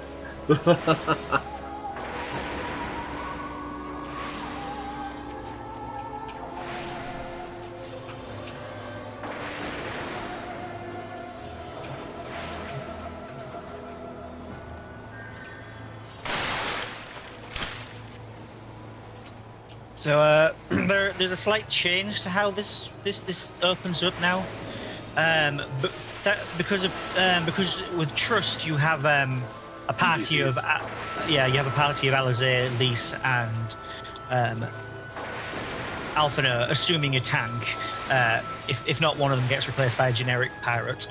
Not a generic pirate. It's yeah, him. Oh, is it? Okay. Yeah, he's the tank. That's why he's got the big ass battle axe. Fair enough. But originally, all the signs that were on the ship were actually here at the traveling. start, fighting along with you. Oh, we're traveling to the environment. That's so cool. Yeah. Yep. But yeah. Like originally, all of the NPCs that now join you in the Trust, they would just be here with us fighting for these first couple pulls. Please focus the Ymir. Oh, hey, it's a thing from 6. Yes, it is. Kill it as fast as possible, please. Yep, working on it.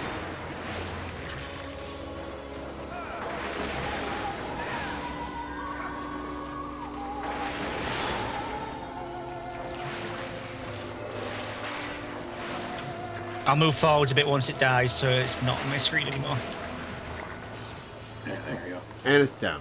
Okay, there we go. So, this dungeon is actually one big reference to Final Fantasy V. Specifically the A little further forward, Danny. Well, I wasn't going to get into too big of a group. I'm the one healing. Oh, that's right. We're on minimum item level. Yeah, I'm going to invuln.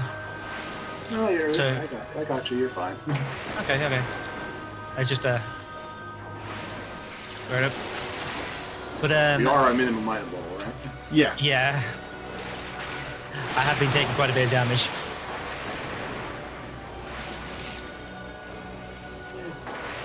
But You hadn't gotten me sweating yet, so I forgot. yeah, I've been using my mates. So.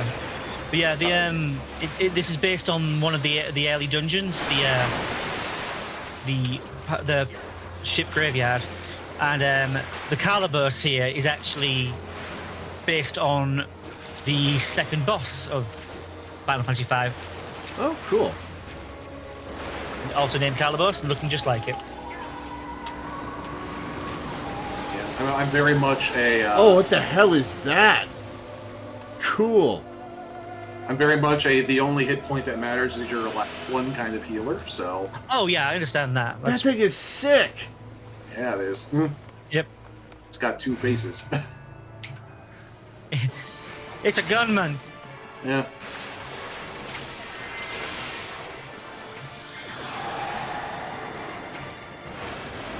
Oh, these animations are awesome. Ooh, that's a big AoE. Hey, I can get back into my ley lines. Nice. Stack. Cool. No longer in my ley lines. Are they still there? Oh, they're still there. Nice. Do you not have between the lines yet? What's that? It's a move that will allow you to immediately just dash straight back to your ley lines. I do not. I would have thought you'd have it by this point.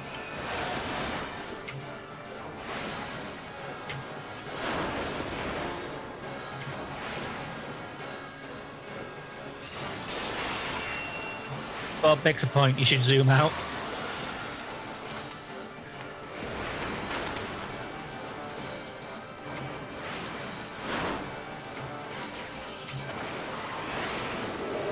Feels nice to be doing 4,000 damage.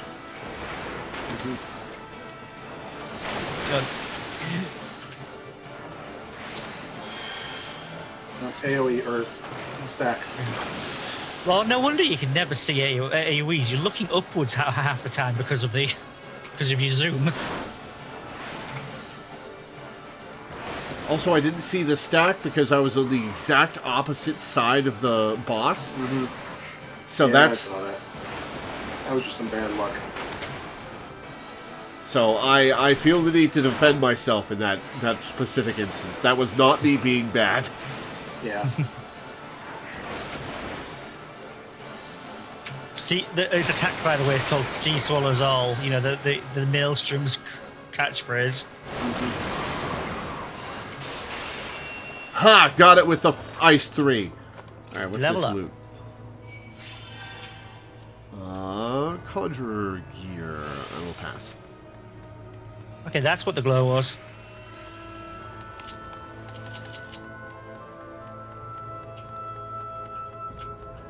That thing looks rad. Now we get a better look at the tower. Some sort of lighthouse, I guess. Yeah, we can do some bigger pulls. I'm a shield healer. I can take it. Only one to find out. Ship graveyard. Cool.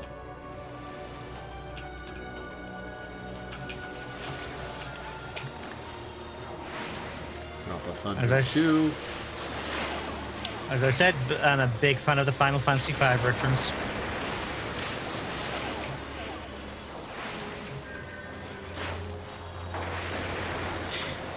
Ah, okay. Between the lines is somewhere in the 60s.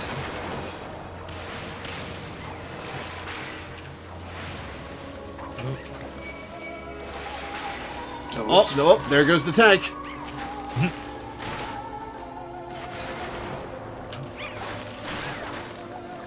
Laura, stop running away from the healer. Oh, there goes Raph too. Okay, well.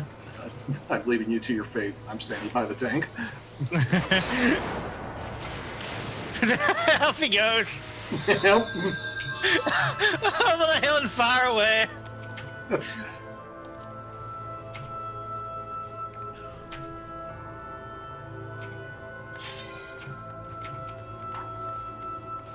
Between the Lines is a level 62 ability, which means Laura probably should have it. He just can't use it in this dungeon. I haven't run into a dungeon where I would be able to use it. Yeah, but it's just it slowly- Which is have why I appeared on didn't your know it hotbar. existed. It would have appeared on your hotbar once you got it. Yeah, these automatically attack me. Lovely. Yeah, we should probably stick with single pulls. Yeah, sure.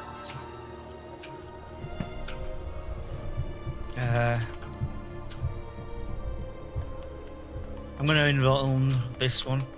Yeah, I mean, I mean, I don't have any if other you two hits. could just res on your own and start running back. That's what it did.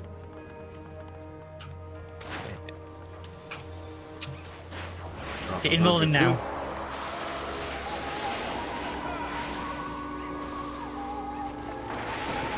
Yeah. There you go.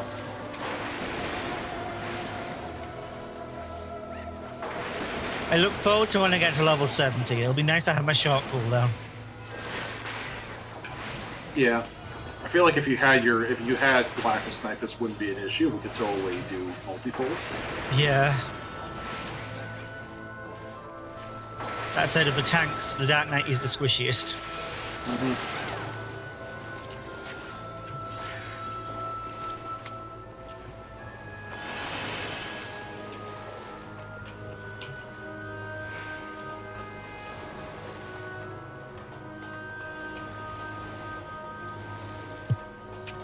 The fact that all of these ships look different as well, they're not copy-pasted. Yeah. Oh, yeah. Some good set design. Let me look at this loot. It's got a materia slot for the first time in a while. Pass. Pass. Yeah, materia does not matter until we get to level 90. Yeah, if your item level gets level synced, materia is ignored.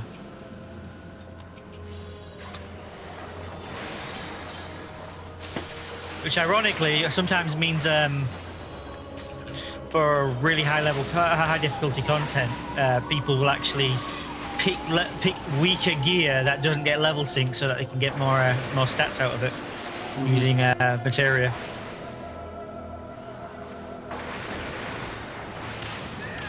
It's very set in circumstances, but it happens.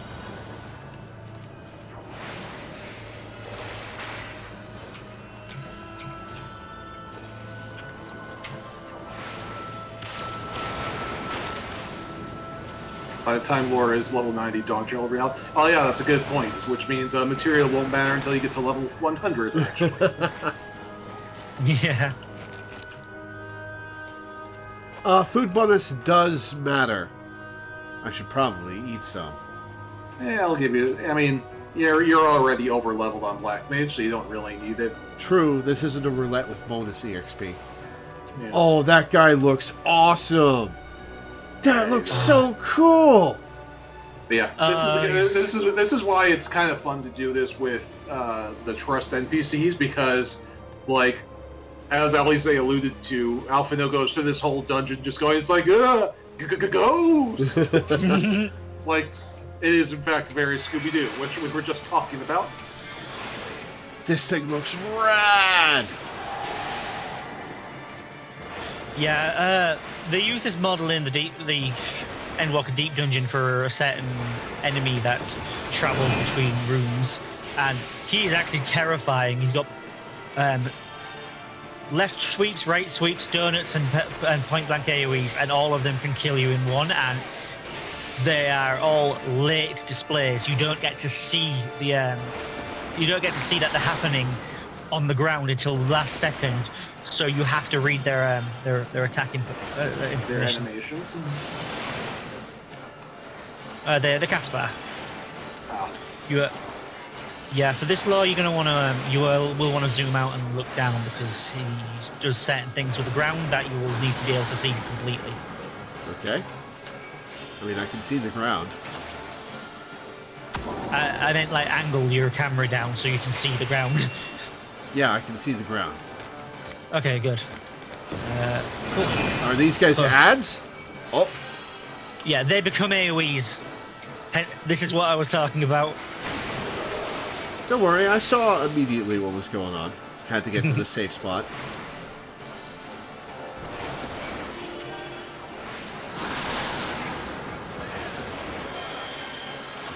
This guy is such a cool fight. Yep. When we get to the last boss, should we wait a bit before we pull it so you can hear the music properly? Yeah. Yeah, that would be cool. Especially if you guys think it's really cool music. Probably my third place for the dungeon final boss things. Nice. After Shadowbringers and Endwalkers, in that order.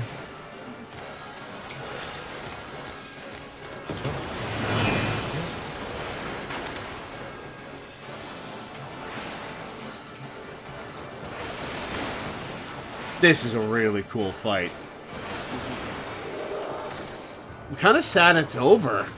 He's rad. Yeah, well, we might stumble across in roulettes later. Such is the nature of things.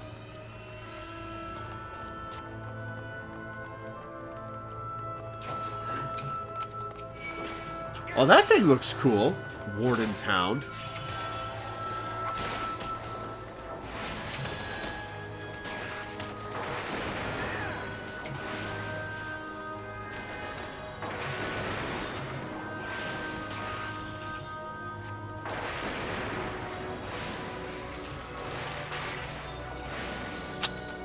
Oh, Excognition is another ability that I don't have because of our level sync.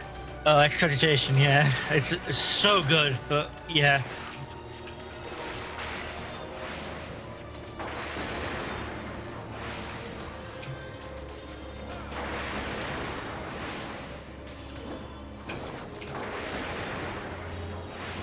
Yeah, if I had Excognition and you had Blackest Night, we would be multi-pulling this entire dungeon, even on minimum item level.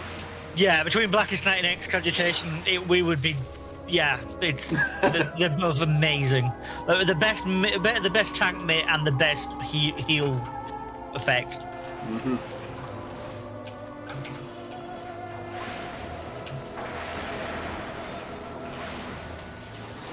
That guy is using coffins as tonfas. St. Firm says that I like the Warden more than the Hound, but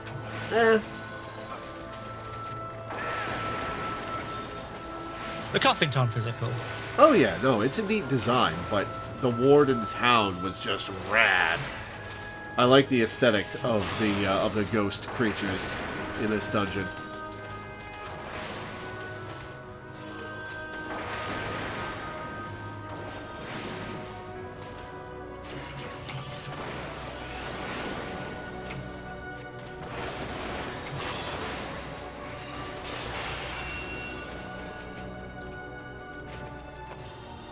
To be fair, I think the Warden is technically the palette swap because Palace of the Dead came out before this did.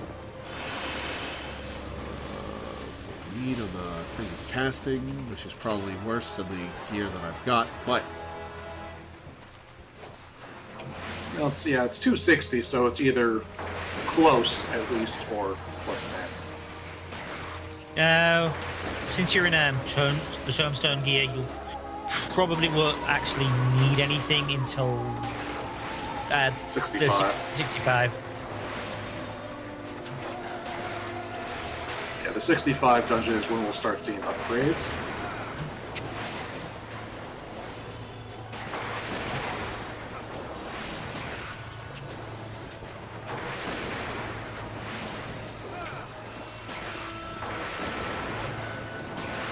these things have a lot of HP. We are on minimum item level. Mm-hmm.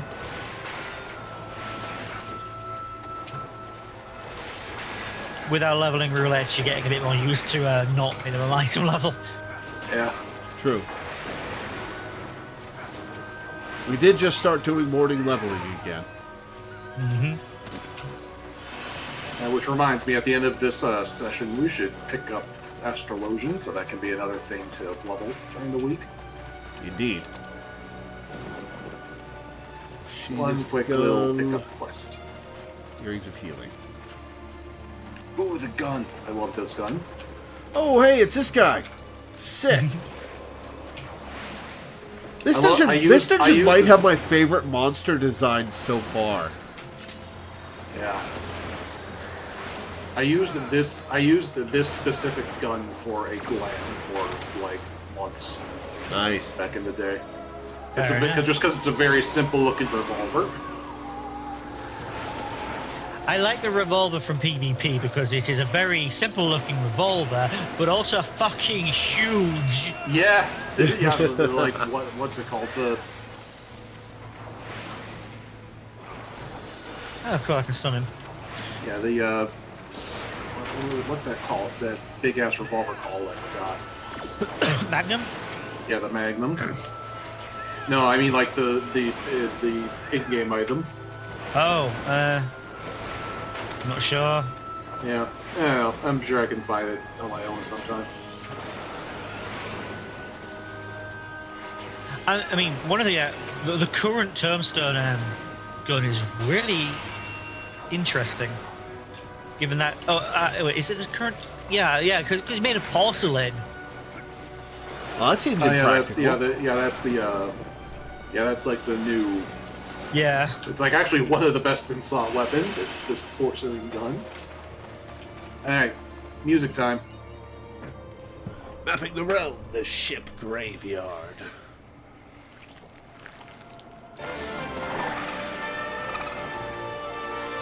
That's a cool design.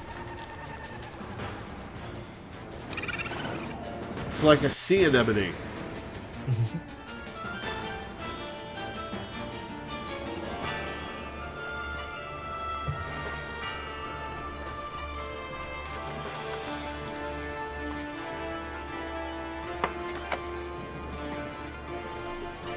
Alright, let's listen to this.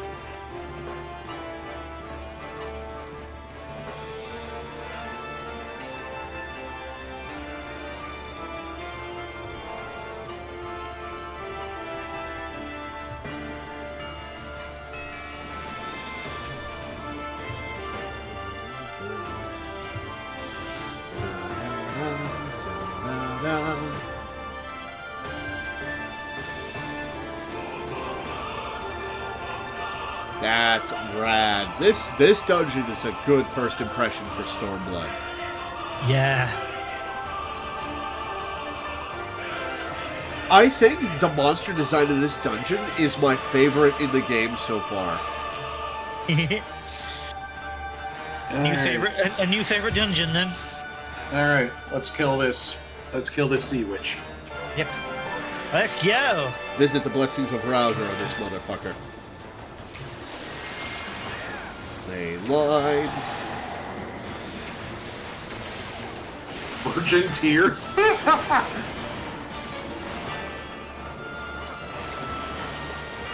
It's literally the name of the attack she just used. Okay, Morbid Advance is going to give you a debuff that will make you walk forward. Oh, you've done Force March. Hey, you've done the Force March mechanic now that you've done Fall Guys. the Fall Guys, yeah. Yeah. Advance is forwards, retreat is backwards in this fight.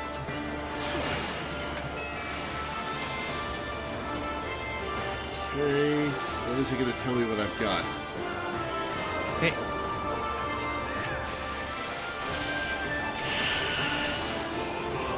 Nowhere did it tell me which one I had. You need have to look to watch the cast bar. Yeah. Okay. Always be looking at your enemy's cast bar. That is how you will know what moves are coming out. Virgin. Yep, that's the puddles.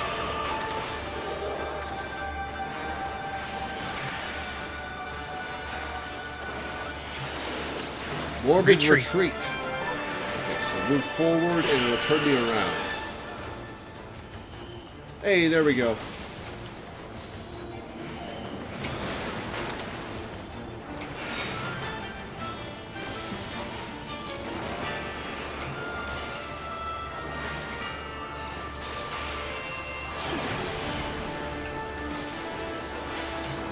Okay, let's see what's it gonna be. Morbid advance. Okay. Oh, right. It would be forward. Duh. I didn't turn towards it. My bad. I just watched you walk straight into the AoE. I got out of the AoE. You did. But you were facing it and just walked perfectly into it. Yeah, this music is rad. This whole dungeon is rad. Yeah.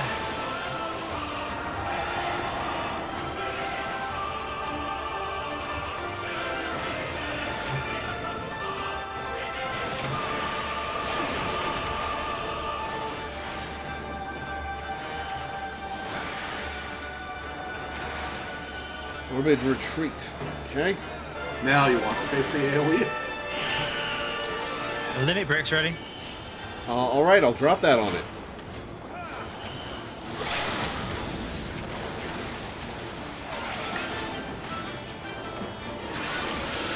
Got it. Kill it with the limit break. Nice. Level up.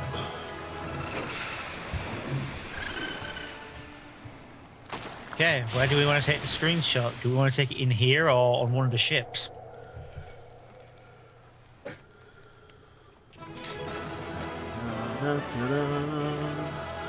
Let's look around in here first.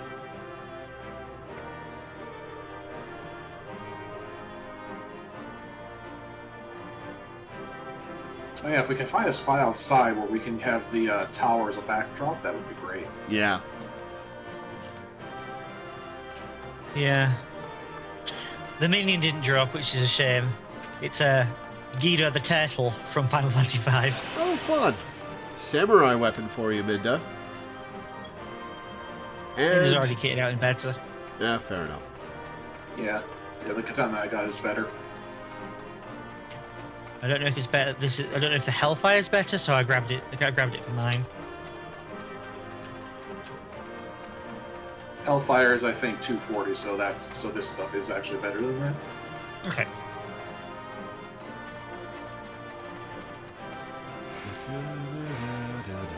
Da da da da da.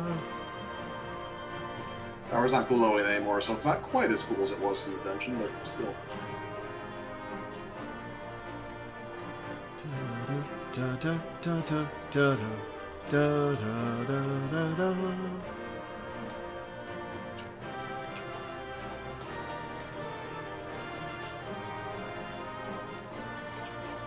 I posted that Homestuck game in the server chat, in the Discord server, and Melon Game had kind of a hilarious rise and fall because it went very viral back in November. Or like it was like the #1 game being streamed on Switch at one point, or on Twitch at one point. Wow, That'll be a good backdrop. Like here. Oh yeah, with that ship. Oh, perfect. Yeah. Also, There we go. Raphael makes a point. Should I send you that track so you can have that as your opening? Huh? Might as well. Cool. Everybody get into a pose you want. I'm assuming Law wants the limit break. Yep. Send me an extended version of it from YouTube so I can steal it from that. Okay. Alright, so Melon Game got super popular. All the streamers were playing it. Big success, all that good stuff. And then the developers came out and were like, we don't like you all streaming our game. And so everyone just said, okay, and then made their own fan versions of it because it's a remarkably simple game to program because it's basically Tetris with circles instead of lines. How stupid do you have to be? Yeah. That's Free Atlas stupid. advertising. Yeah, and so now there are a million... And so basically every big streamer just made their own version, or got a fan to make their own version of it. So now there's like every VTuber has their own version of Melon Game. There's the Homestuck version. There's, this, that, and the other thing. There's a 3D version. Somebody made a 2-player versus mode version, and nobody plays the actual Melon Game anymore. They just play their fan-made versions. Yeah, like, how stupid are these developers that people keep doing this? Yeah. And then, of course, immediately after that, the fan game started springing up. They were like, "Wait, no, we still want you to play our game," but too late. Too fan late, games have, dumbass. You've created the fan game subculture.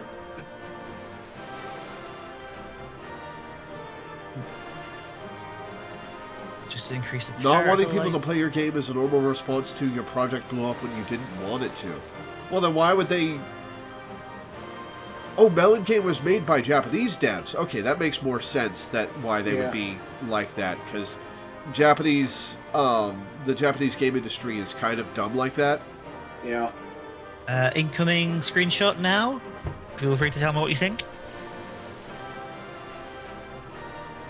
Yeah. I think that, oh, I didn't want my game to blow up. I didn't want this to be popular. Stop, like, streaming it, making it like a meme. Looks etc. good, Danny. I kind of understand that, but it's also just like you can't do that and then also be like, but also keep playing my game. It's like that's not how it works. Yeah, you gotta pick one. All right.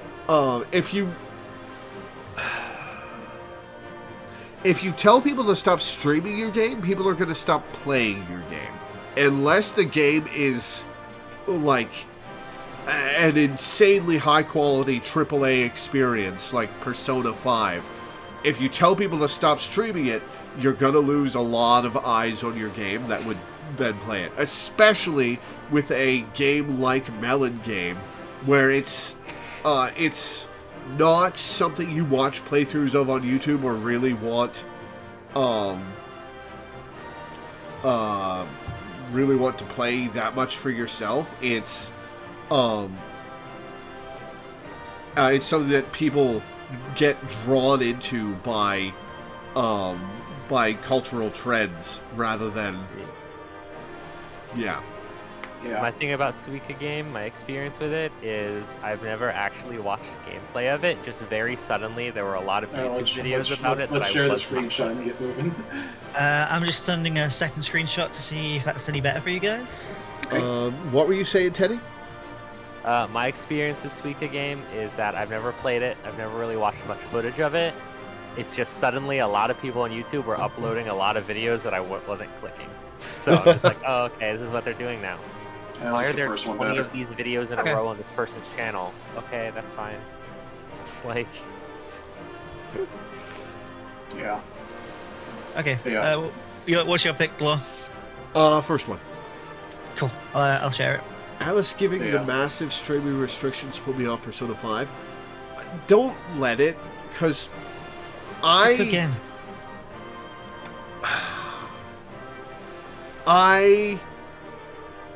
wouldn't say that Persona 5 is necessarily the best game I've ever played, but when prompted by a top 200 games of all time aggregate list to pick my games from that list and rank them, Persona 5 was number one.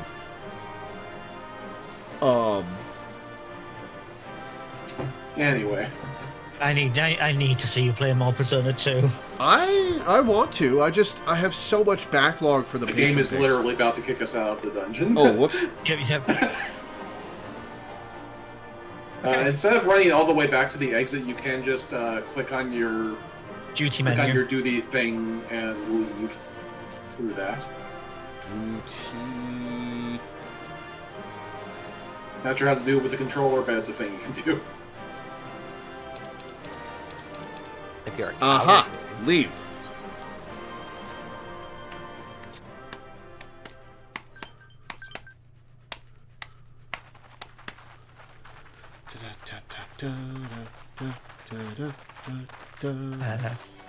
Feel free to speak the first line. That appears to be the last of them. That appears to be the last of them.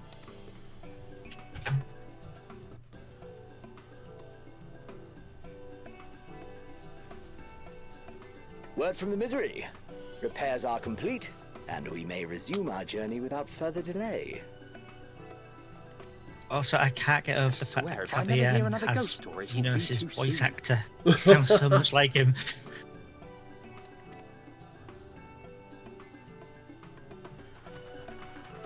Did you really forget that it was me whose royal playthrough you watched, Milena? Wow. Wow, I see how it is.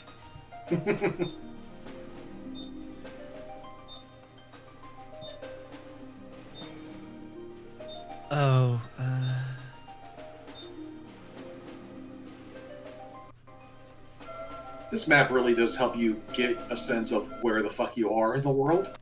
Garlemald has a big-ass empire, damn. Law, I can't send you an extended cutscene. The smell of the salt and the crash of the waves as we drew closer to Kugane.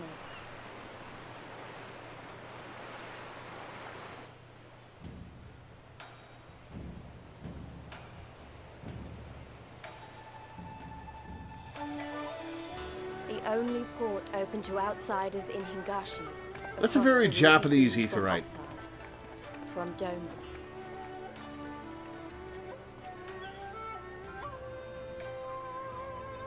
Very cool place. All the colors of the rainbow, all the peoples of the world, all in one place. I wish you could have seen it.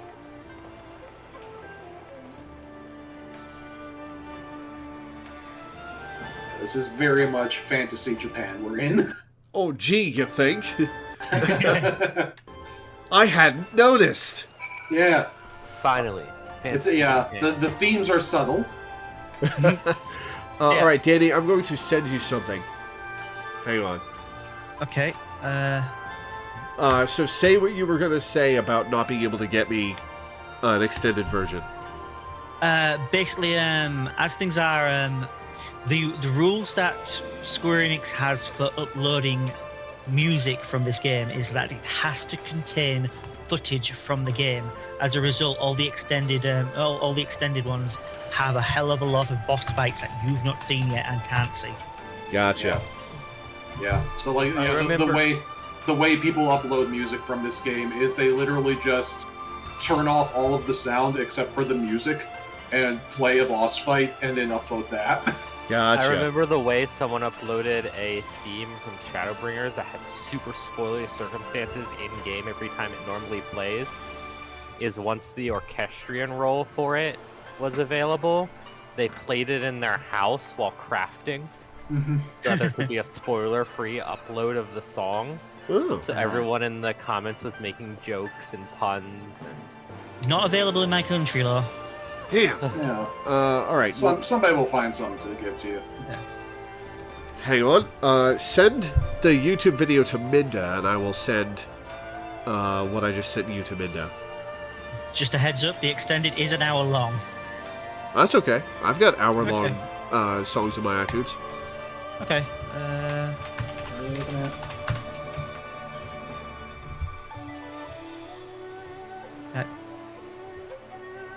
No, not Minda spoilers. Minda.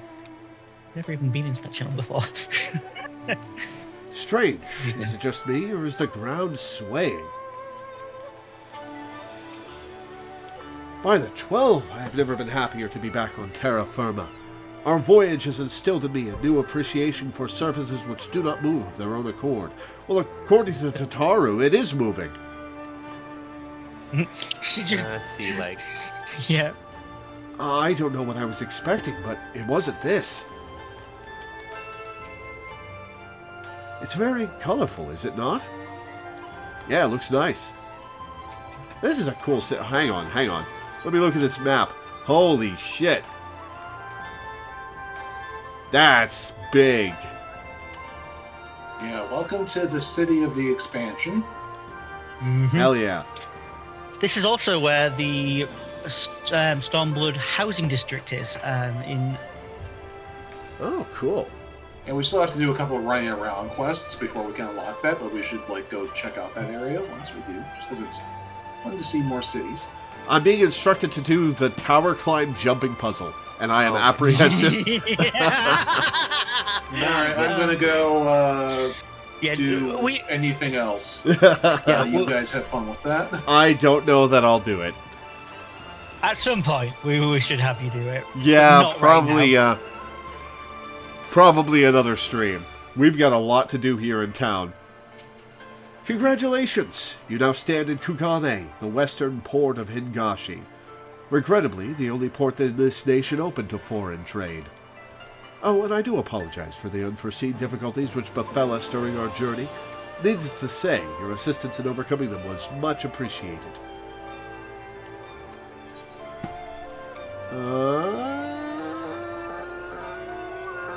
Yeah, that's worse than what I'm wearing. So I guess I'll take the materia. Yeah, well, I'm thinking about it. It is better than my Hellfire. Cool.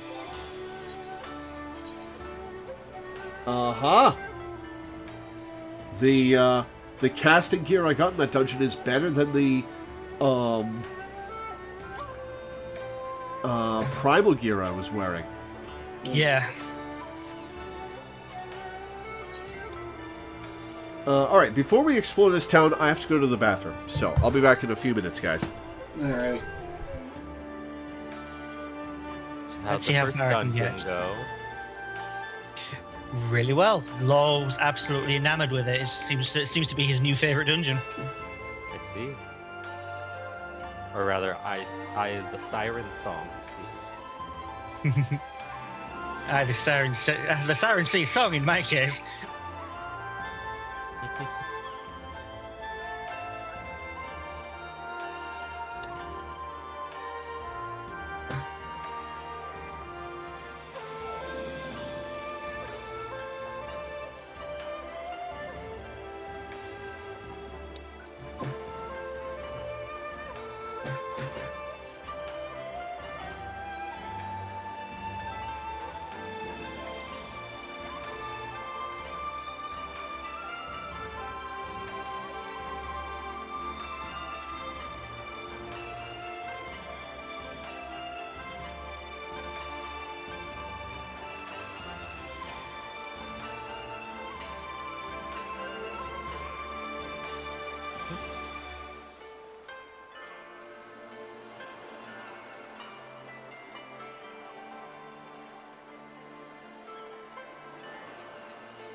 It's embarrassing. I'm fucking up on one of the easy jumps.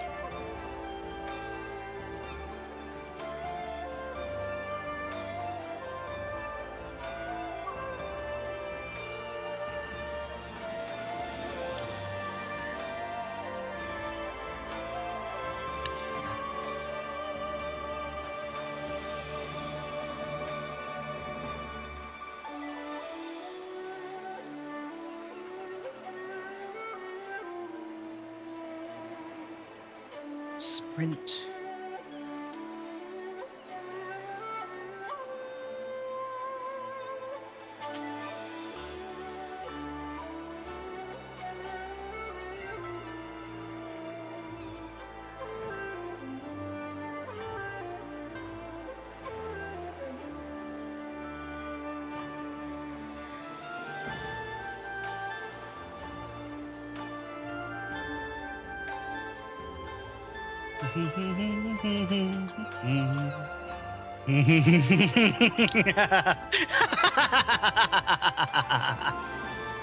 What's the matter? Done. Nice.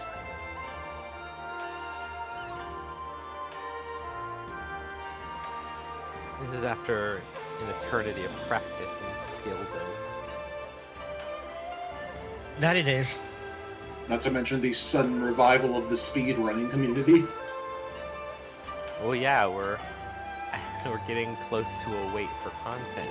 That's going to revive the speedrunning community. It's going to revive Eureka. It's going to revive. Well, no, it's not that. That's not what revived the speedrunning community. What revived it was that video linked. Yeah. Where Pint decided to beat the speedrunning record of climbing up. It took them like a month and a half to do it, and then the moment they did, the previous record holder beat them again in like 6 hours.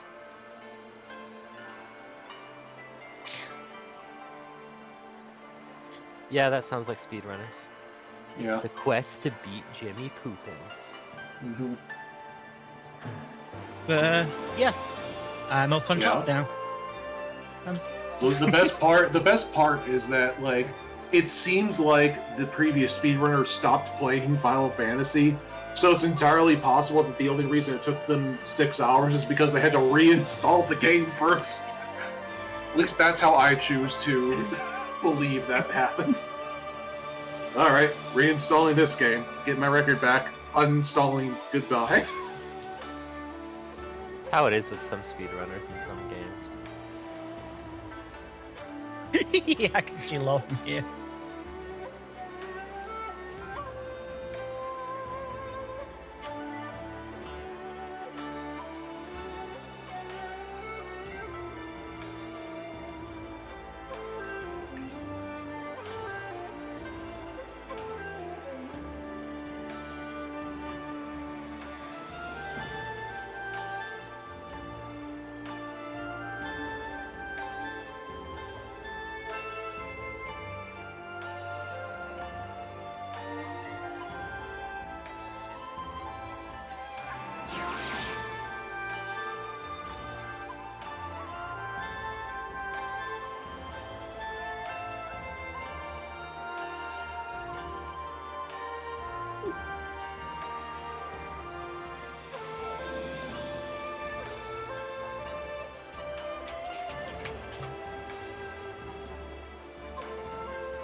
Other than Final Fantasy, what have you guys been up to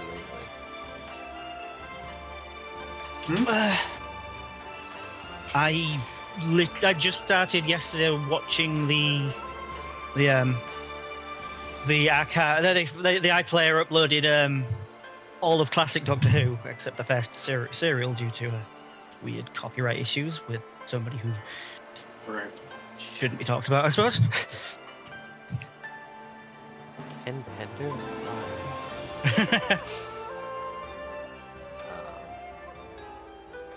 Neat. How about you, Minda? Some D&D. Had some goofy ass D&D last night where I'm playing a tabaxi and my character was heartbroken because the girl he has a crush on is not a furry. I'm like, oh yeah, that would be a problem. It does kind of like bring into perspective that, like, you know, being a furry has like a whole different connotation in worlds where, like, that preference is an option. Probably fewer fantastical illustrations of it, I'd imagine.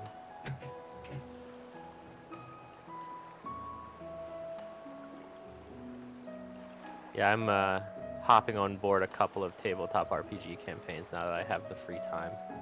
Nice. That'll be fun to engage with. I It's one of my oldest hobbies. I got in seventh seas. I got a hero point awarded to me by the DM when I walked into into a chapel that was covered in blood and had a portal that was leaking blood from it, and because I was, you know, for another purpose, determined to get it done, my character and just me and the roleplay was like, that's concerning. Anyway, it's like everybody loved that reaction.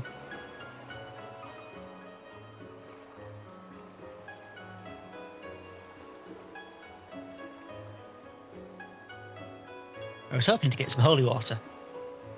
Yeah, there wasn't any in the blood-soaked chapel, surprisingly enough.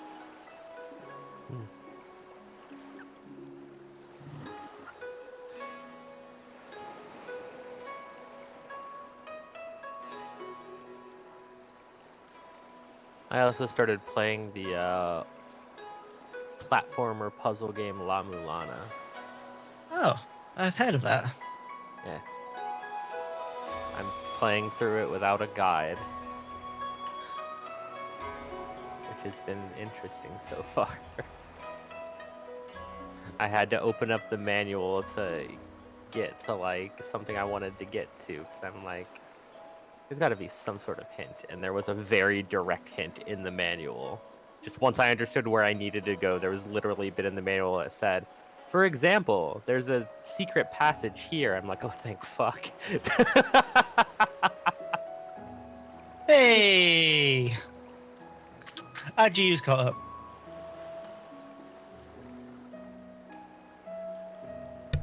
Man, I remember watching an I Want to Be the Guy playthrough when I was much younger. And being astounded at how much skill it takes to get through that game. When really it's just memorization, because the game is deliberately designed to be bullshit. Yeah, I Want to Be the Guy is a game that's designed to hate you.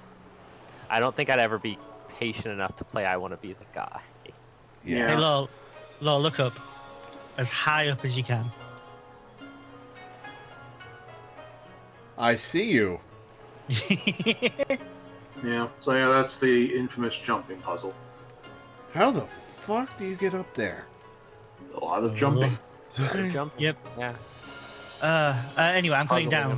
Do you want to watch me come down? Yes. Okay. Here I go.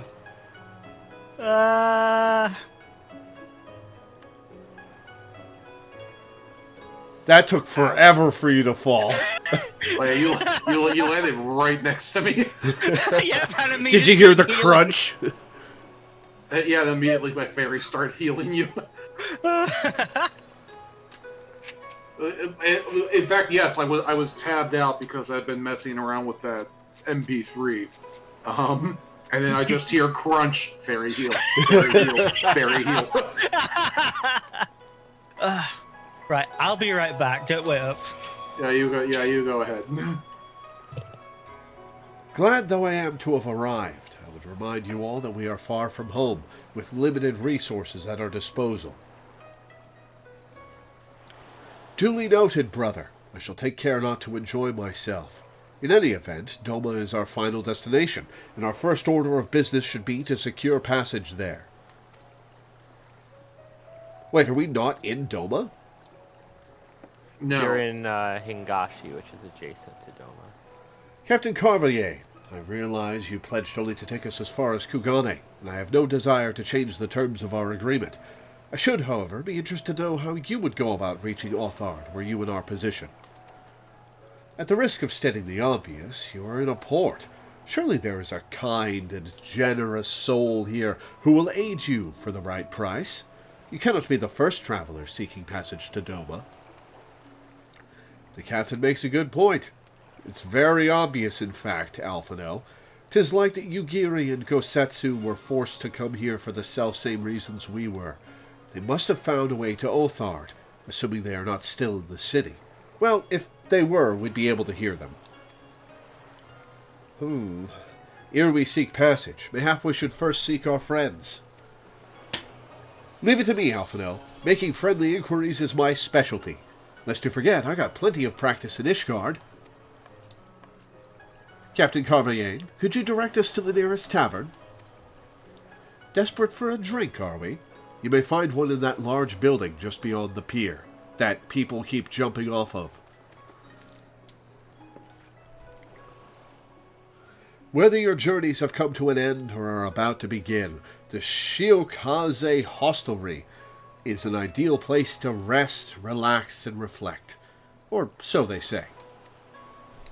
And with that, my dear scions, I bid you farewell. As soon as we have replenished our supplies, we must away. Ours was ever a fast-moving business. The spice trade, you mean?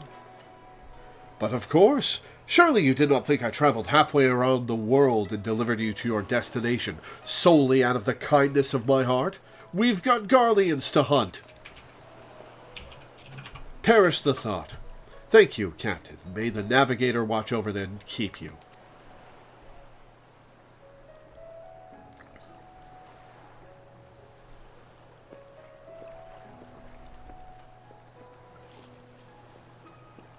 Right then, to the hostelry? No, we're going to wander around town and get all the aetherite. Or we can do the quest, which will tell us to wander around town anyway. Oh, fair enough. After you. This is a well-designed game that knows what you want to do and leads you in the direction you want to go anyway. Oh, we don't have to walk there. It just takes us there. Okay.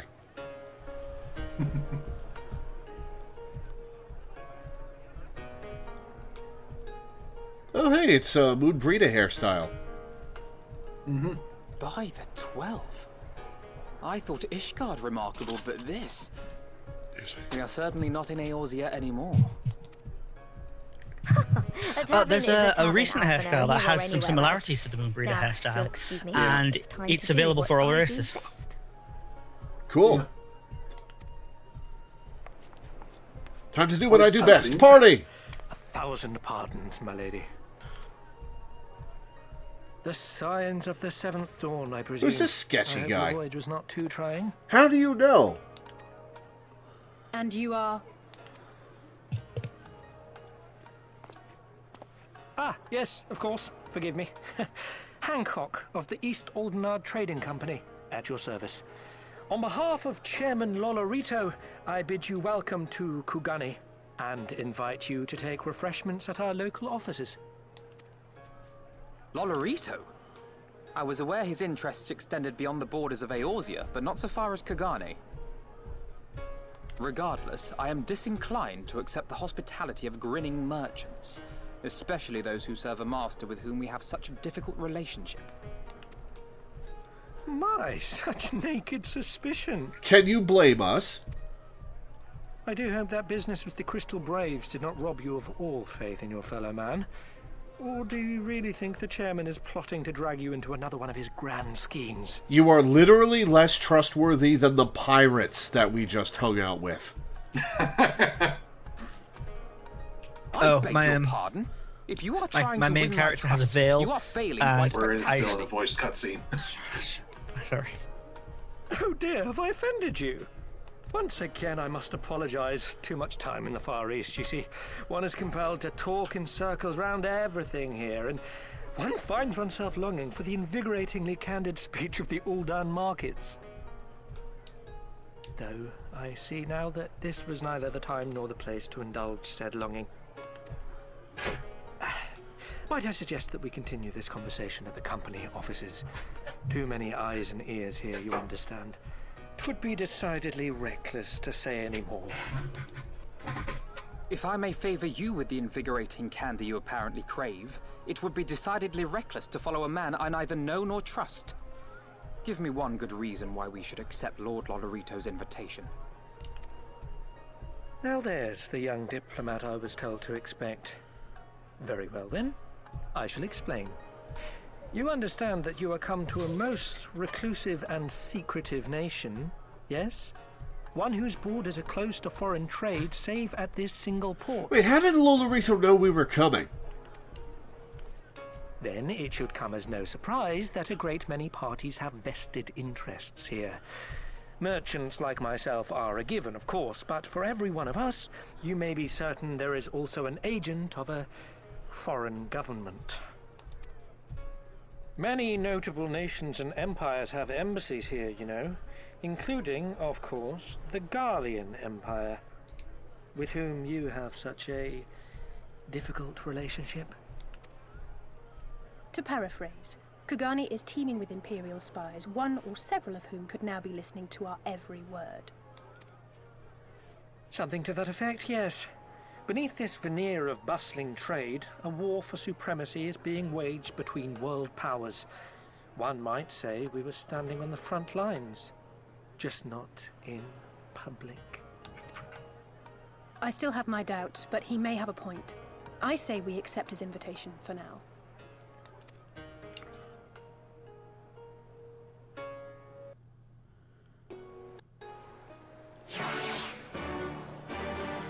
The man from Ulda accepted. I dare say Alphino has met his match. So there are Imperial spies everywhere. Great. Just great. Forgive me. The mere mention of the East Aldenar Trading Company is enough to... I am fine. Truly, you need not worry. I don't trust him one bit, and neither should you. Oh, trust was not even going to enter into the equation here, Tataru. Don't worry. And you must be Loreweaver, slayer of gods, rider of dragons, savior of Ishgard, stealer of pants, if some of the more puzzling rumors are to be believed. Oh, it's because we did that one quest. Here's the funny thing. No, it isn't. He says that line either way. The first time I did this quest, it was before I had done the Hildebrand quests, and so I was just like, what the fuck are you talking about? And then later I did the Hildebrand quest, I was like, oh! It's a little annoying that that's an oversight then. No, I think it's funnier. Like, if it's just like a weird rumor that's... Because, like, we're famous. There are going to be weird rumors. Like, it works either way. It works either as, like... It works on the level of, how the fuck do people know about that? But it also works on the level of, well, we're a celebrity. Of course, there are weird rumors about us. Hey, the people here should feel safe. None of them were wearing pants. Mm-hmm. I knew it! May I say what an honor and a pleasure it is to make your acquaintance, my lady. I just know you and I are going to get along famously. Now then, without further ado, allow me to escort you to the company offices.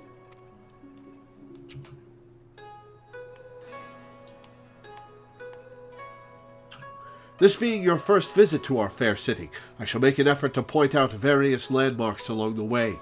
If you would be so good as to follow me. God, I hope the Hildebrand storyline takes place here. Alright. Oh, hey, so, it's Lori, a vantage point. How the So, fuck? okay, so here's the fun. So you see this vantage point that IGU and Mullane are standing on top of. Uh-huh. There are exactly 2 ways to get up to this vantage point. Jumping off of the roof is one of them. Correct. The intended way is to climb all the way up the tower and jump off the roof. And if you sprint, jump perfectly, and aim perfectly, you will land on the lantern and get up there. The other way, which is what Milena just did, and you missed it by like a second, is die, and have a healer on top of the lantern already who resurrects you, and then you get summoned, and then you get spawned up there. And the only way to die in a city is to be a blue mage and blow yourself up. So that's what Milena just did, so now Milena has the point. Well, I don't think I'll be getting that for a while, if ever. Yeah. Anyway, we have an Aetheryte to attune to.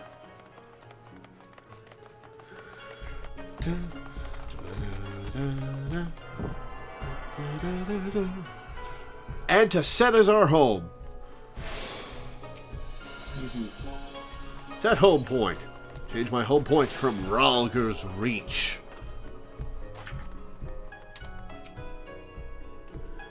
I say, what is that I smell wafting from yonder tea house?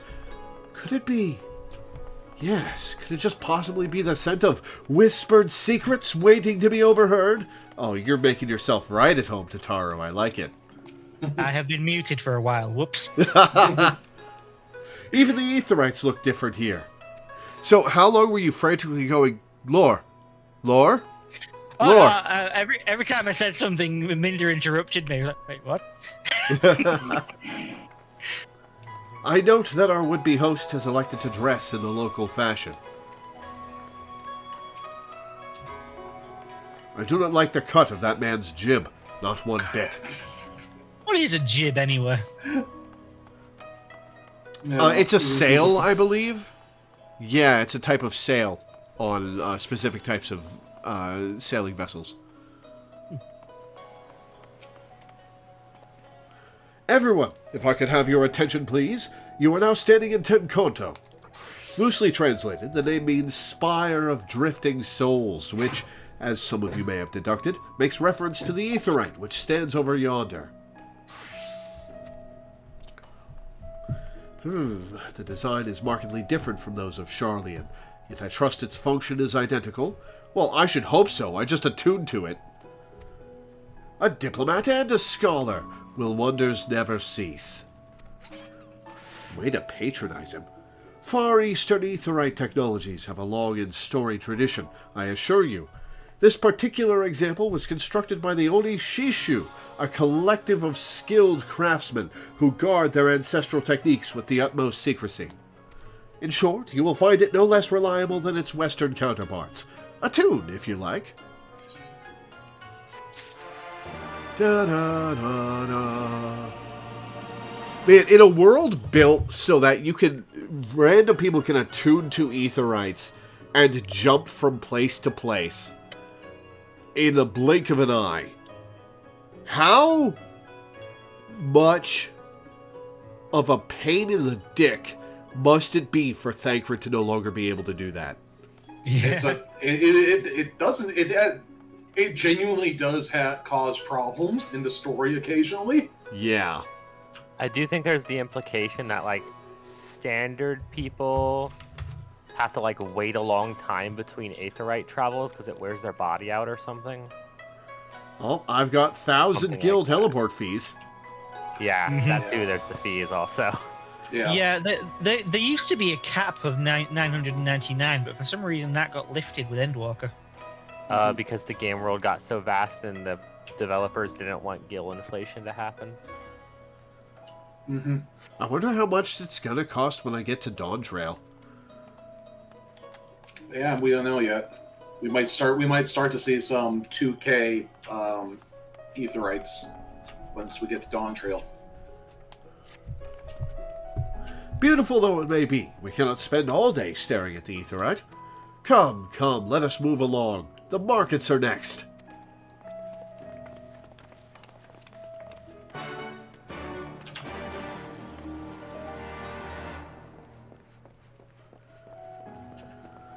And I should be helpful here. I can be helpful. I swear, if this was a more modern setting, Hancock would be talking about anime and his waifus.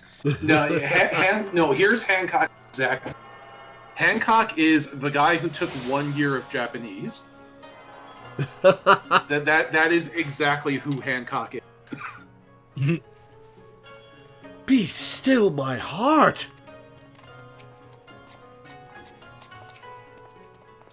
Well, well, I would expect no less of a bustling port.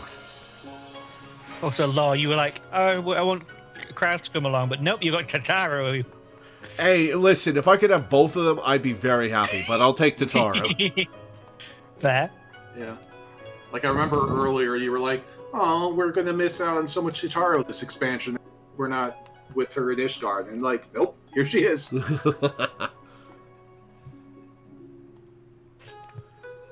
No sign of Gosetsu or Yugiri here.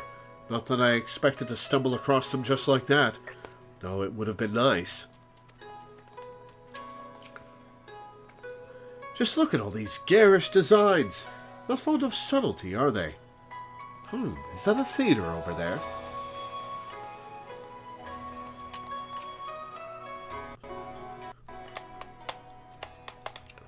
We have arrived at the largest shopping district in Kugane, Kugane Dore.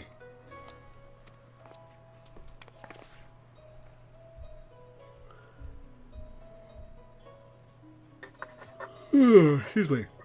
Kugane, as you are doubtless unaware, is an ancient Hingan word for gold. So, in this prosperous port where golden fortunes are made, lesser fortunes, or kogane, are earned by the local merchants. It's all quite logical once you learn the language. Yup, first year Japanese. Yeah, see, I told you. Now you're beginning to speak my language. Oh-ho, a kindred spirit. What a pleasure it is to meet a young lady who appreciates the value of hard-won coin.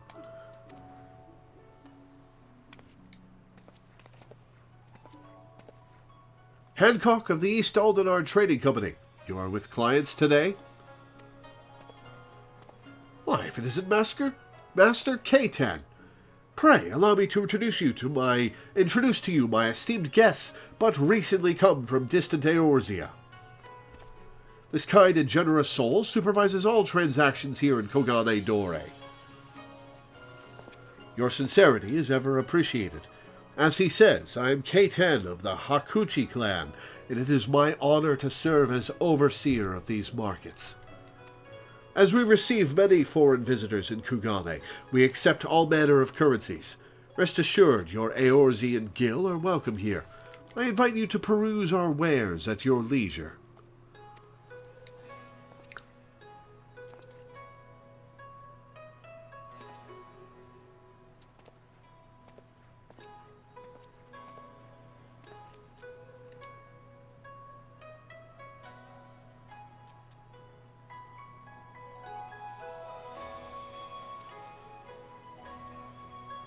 Arms, armor, foodstuffs, potables. Here you will find all of them and more.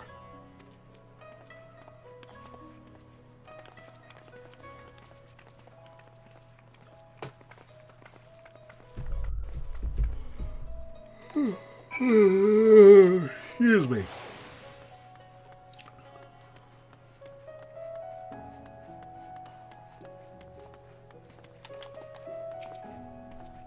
Don't think I haven't memorized every detail of that street. There's at least half a dozen shops that will soon be enjoying my custom. We're actually quite far from the docks now, aren't we? This place is bigger than I thought. Yeah, it's huge! I love it. Oh, excuse me. Where to next, I wonder? The district up ahead has a different air about it. I have fallen behind because we are scheming in spoiler chat. If we may pause here for a moment. This road leads to the Aegean Guy, the district in which Aegean, or foreigners, are permitted to reside. Would this also be where the foreign embassies are found, including that of a certain empire? Precisely. So, you see, it would not be at all unusual to cross paths with one of our Garlean cousins here. With this in mind, I would encourage you to choose your words carefully. We would not want any physical altercations, after all, such spats being strictly forbidden. The Sekisegumi punish breaches of the peace quite severely. I have seen foreigners permanently exiled for a single violation, though, to be fair, this is not common. More often than not, they are executed on the spot. Oof. What? Cut down then and there? You're joking, right? Would that I were, but alas, these samurai are a humorless lot. Why, I recall one instance when a foreign merchant in his cups dared lay hands upon a Hingan aristocrat in front of a Sekisegumi. The samurai cut him in half with a single stroke. Ugh, I don't even want to think about that. So, as you see, it would behoove you to behave. Failing that, we may be forced to part ways with one another, or you with yourselves, in the manner of the late Teleji Adeleji. I'm glad he has a sense of humor about it. He has a big sense of humor about it. All right, stop laughing. That's enough. Yeah. Oh, how some of the laugh animation. I think it kind of ruins your joke if you if you laugh at it too much, or even sometimes at all. Like at the Game Awards, Christopher Judge was laughing at his own jokes, and it kind of ruined them. Mm-hmm. Oh yeah, it's one of the rules of comedians that you do not laugh at your own jokes. Oh, how I amuse myself. But we must carry on. I have yet to show you the Garlean consulate.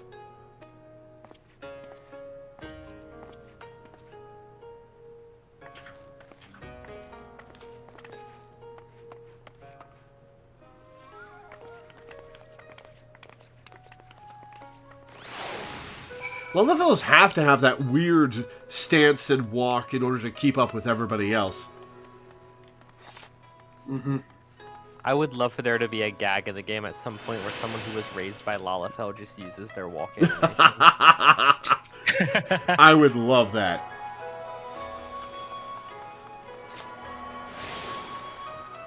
Just a Rogadine just doing that big wide-legged waddle.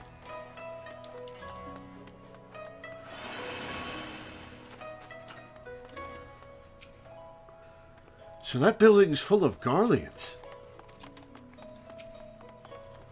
Some might call it unwise to loiter outside the gates of a hostile empire's consulate. Danger! Excitement! Intrigue! Oh my! Tataru eats this shit up.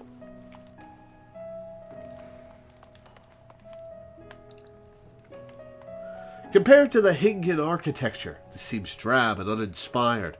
Or mayhap I have simply had my fill of Garlean aesthetics, such as they are.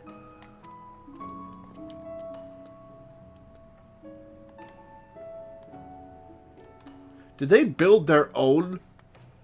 Oh no, that's... Yeah, did they build their own weird facade in front of the classical building? That's weird. Yeah, looks like it. This, as you may have surmised, is the consulate of you-know-who.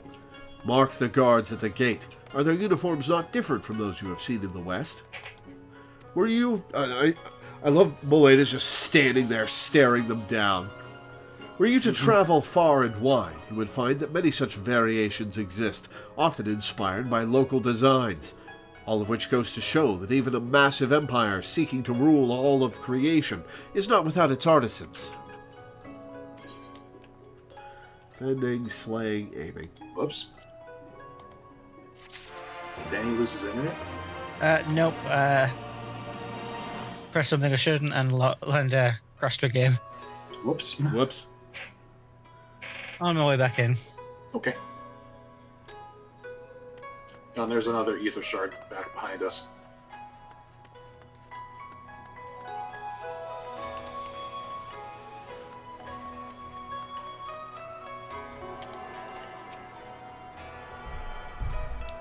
Plus this cool bridge over here. Oh, hey, it's a thing from Mist. From our Free Company house. Yeah. Cool. There are koi fish in the pond that you can see swimming around, which is... Oh, there are! That's cute. That's cute! Look at them! Yeah. Nice set design.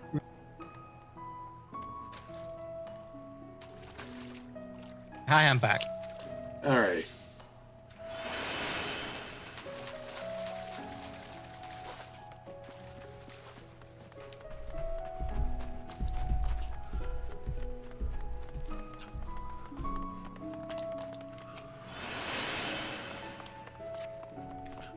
There is oh so much more I could speak of. The soothing waters of the onsen, the ephemeral delights of the pleasure district. But you are doubtless still weary from your long sea voyage. Let us retire to the company offices.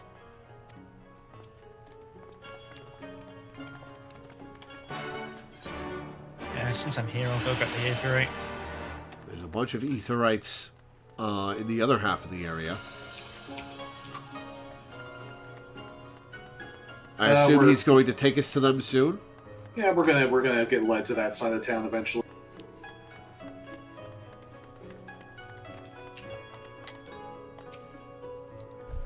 There is no denying that this place was built for an Uldan. Even though this feels just as out of place as the Garlean consulate, it's a lot more comforting. Ah, the unmistakable scent of wealth and power. I dare say we could travel to Maricidia or the New World and find a man like Hancock waiting for us. The New World, huh? Well, there's a little bit of a world-building drip. Interesting. There's a non-zero chance that one day we're going to go to one of those two. And it's literally again. And literally what? So hard. And it will literally be Hancock again. That would be if that pretty happens, funny. I would laugh so hard. I don't want to imagine the way he'd choose to dress himself in the New World. Yeah. Oh. Oh yeah, ooh. No. Oh Ooh. yeah. Yeah, in case you forgot, Lord, like we've met a couple people from the New World, and they're all coded as Native Americans. Yeah, the Mamulja that we see in Limsa have actually come over from the New World in order to prove themselves. Ah, cool. At long last, we arrive at our destination. May I present to you our humble offices? We have much to discuss, so I will refrain from further prattle. Come, right this way. You know, it'd be even funnier if Hancock showed up in the New World wearing the exact same outfit, except his glasses were now blue. Hancock's long-lost twin brother, Mancock.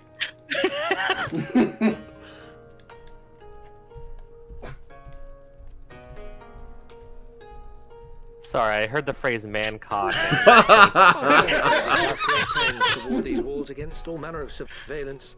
Where business dealings are concerned, we do not compromise on confidentiality. You may avail yourselves of these offices for the duration of your visit. Come and go as you like, and know that you may speak freely here. We'll see about that. Your offer is most generous, but I will not enter into any agreement which would leave us beholden to you or your master. A legitimate concern. Allow me to clarify then. The chairman bids you consider this as an expression of his heartfelt contrition for the bloody banquet and the unpleasantness which followed. That was the most Never sincere having been apology one I've for ever stock in heard. words alone, the chairman deems the provision of material aid to be a more appropriate demonstration of his sincerity. By sheer coincidence, your purpose here also happens to coincide with our own interests. That is, assuming you are come to aid the Doman Liberation Front. How could... I will not bother to offer a denial. You have the right of it. To be specific, we are come in search of our Far Eastern allies, Yugiri and Gosetsu, whom we hope to assist in their fight. The Aori Shinobi and the Rugadan Samurai? Then you will be pleased to know that they have both come to Kugane. Feels so weird seeing a golden statue of Alalafell. I mean, that same statue is in Vespa Vespa Bay. there. Quite. They came here aboard a company vessel, you see. However, they encountered difficulties securing passage across the Ruby Sea. The Ruby Sea? Sorry, I've never been any good at geography. Forgive me. This calls for a map. Waves his hand and the carpet we're on flips over, revealing a map of the world. We are here in Kugane, the sole open port of Hingashi, situated on her western coast. Doma, meanwhile, is here on the eastern coast of Otherd in Yansha. Therefore, if your friends are to reach Doma, they must first cross the Ruby Sea. Alas, this is easier said than done, as the Ruby Sea does not fall within the dominion of either Hingashi or Doma, being controlled since antiquity by a third party, namely the Confederacy. I'm always down for smashing a confederacy.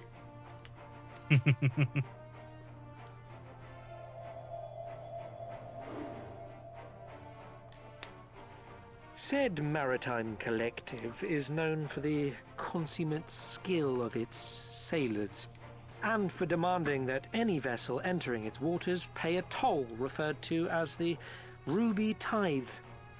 In exchange, the Confederacy's vast fleet guarantees the safety of those who travel within its territory. Now, as I'm sure you are aware, Garlemald conquered Doma some 25 years past, at which time the Empire saw no value in controlling the Ruby Sea, and thus did they turn a blind eye to the activities of the Confederacy. The recently appointed acting Imperial Viceroy of Doma had other ideas, however. She has formally condemned the Confederacy and declared that any who recognize their authority shall be branded enemies of the Empire. Bowing to this pressure, Hingashi severed ties with these toll-takers and forbade the payment of the Ruby Tithe, prompting the Confederacy to make it known that any merchants choosing to sail the Ruby Sea would do so at their peril. Well, that's a fine mess. Quite the political situation. Well, political. The Confederacy are just a bunch of pirates. Yeah, but we're dealing with No wonder they struggled to secure policies passage to of Doma. the politics What captain between would risk such a journey given Hingashi and the Empire. circumstances? I'm told your friends were not so easily deterred from their course, but I know not whether their persistence bore fruit. I say we follow in Yugiri and Gosetsu's footsteps and attempt to secure passage to Doma for ourselves. We will need to cross the sea in any case, and we may learn something of their whereabouts in the process. And in the meantime, we might get to smash some pirates and teach them a lesson. And should we find that they are still in Kugane, we can make the journey together. In that case, I have some information which may be of use to you. No quid pro quo, I assure you. The chairman was most insistent that I aid you to the best of my ability. All right, keep talking. Oh, don't smile like that.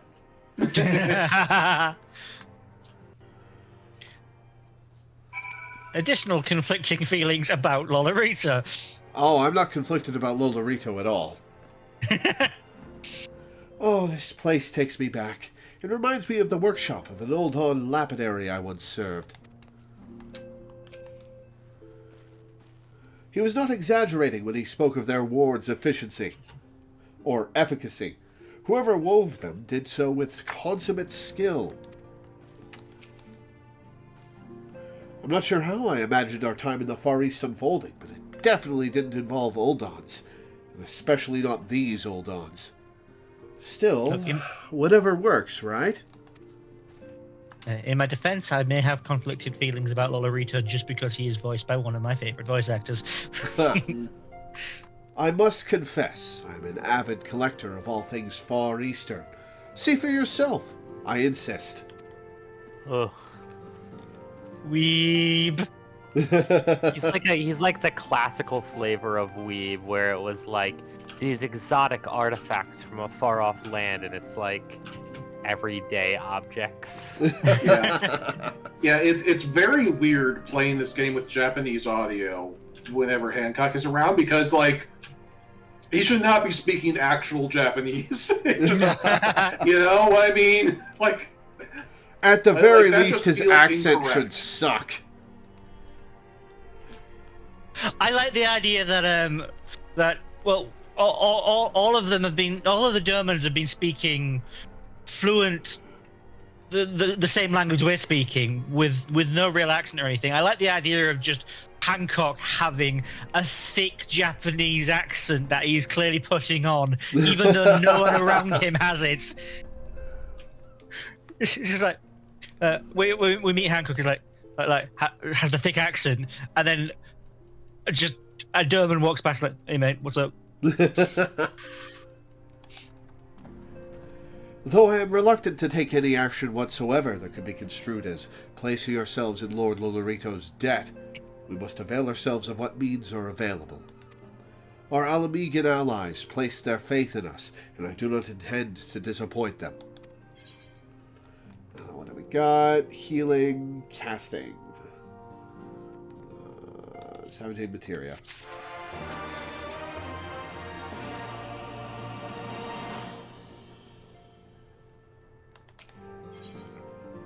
Alphino is a man with a plan. Question mark gift. Ooh. Surprise. Is it going to be a kimono or something? It would seem inefficient for us all to venture out together in search of information on Yugiri and Gosetsu's whereabouts. Agreed? Agreed. We need to cast our net wider, split up, and pursue all available avenues of inquiry. But if we're to coordinate our efforts effectively, we'll need to establish a working base of operations here. Indeed, Tataru would seem best suited to the task of organizing our supplies and procuring new ones.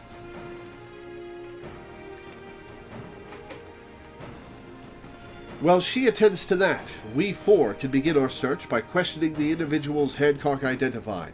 Alice and I will take those in the southern districts of the city, and the two of you can take those in the north, conveniently passing by all the aetherite shards. In anticipation of just such an eventuality, I took the liberty of preparing some few sketches of Yugiri and Gosetsu during our voyage.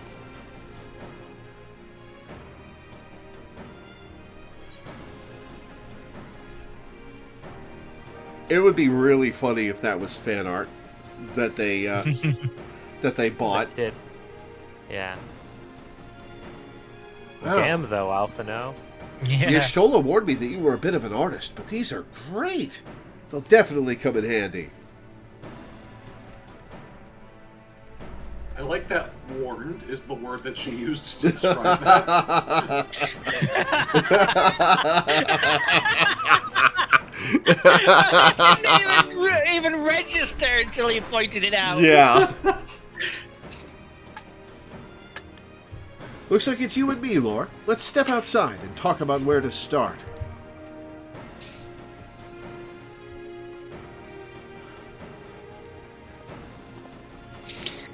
Hey, Alphino, how's it feel to be the only boy in the party? The exact opposite of a sausage fest. Girls' night. Girls' night indeed. Come on, Lise, let's go shopping. Wow, Alphino's sketches are so... I don't know how to put it, but they're very... Well, see for yourself. You may view Alphino's sketch at any time during this quest by using the relevant item in the key items menu. Just to let people, just to show it off.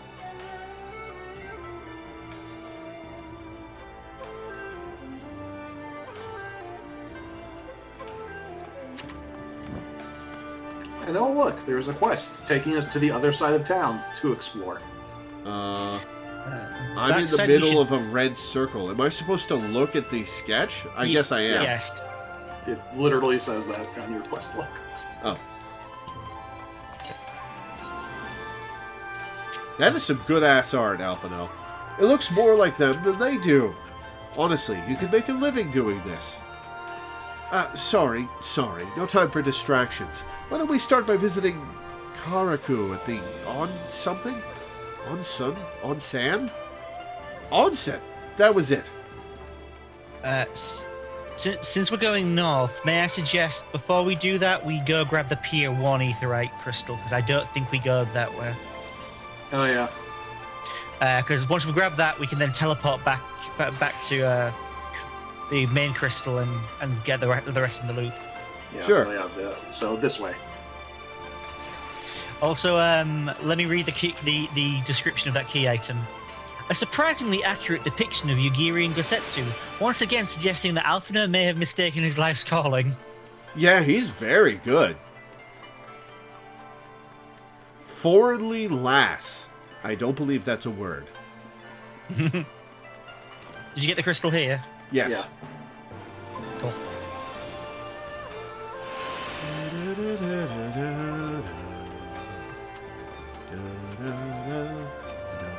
And we can just teleport to the main Aetheryte and kind of loop around to catch all of the last ones that we haven't got. Yeah. This is such a good leitmotif in this expansion. Mm-hmm.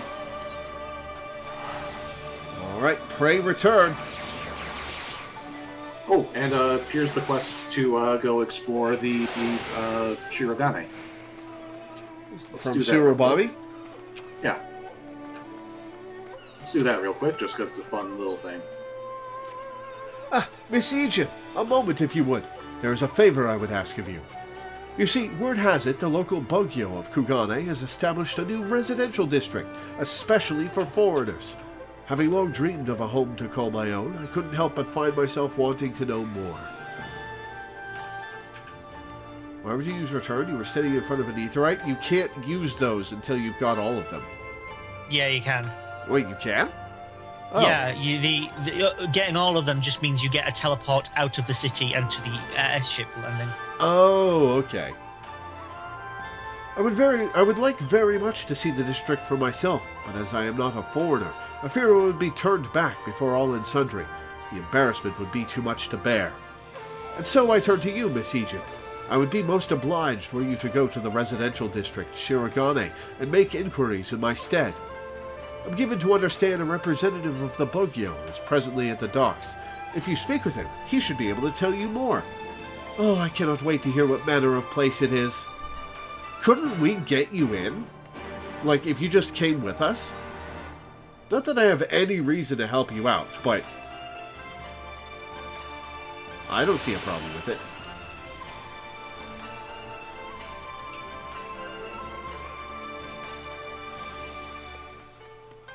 Did you get this one shard down here? I think so. I did not. Oh, good call. Yeah, I was wondering why the game glitched out and didn't show you guys doing the return animation.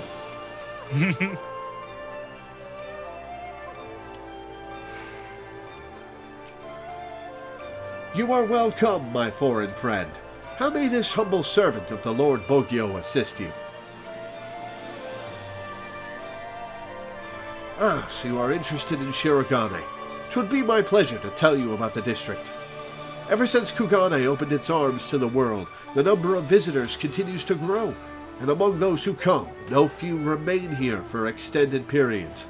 Such lodgings as are available in the city no longer suffice to meet demand. In order to address the accommodation shortage, the Lord Bogyo has established a residential district upon the nearby Isle of Shirogane. Plots of land on the isle are being released exclusively to foreigners, who may build homes upon them as they see fit. A tidy solution, I'm sure you will agree. If you wish to learn more, I invite you to take this boat to Shirogane. There you may speak with the district official and inspect the isle at your leisure. Travel to any one of Shirogane's wards to advance the quest. Cool. So the ferry skipper. Go to specified ward, review tabs. Oh, that's a lot of them. You're in Ward 1? Yeah. Yep. I am immediately going to the jumping puzzle. It's a pretty easy one. It's nothing like the Kugane Tower.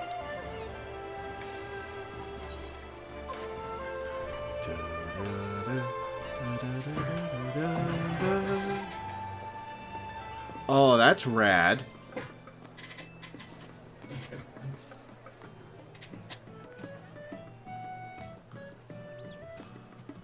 Oh, it's just the same district music as in Myst. Damn. Yeah. Yeah, I have district music turned off. Yeah, there's an option in the menu to just turn off district music, and it just plays the main city music of that region. Oh, cool. Where's system character config or system config? It'll be system because it's sound. Sound settings.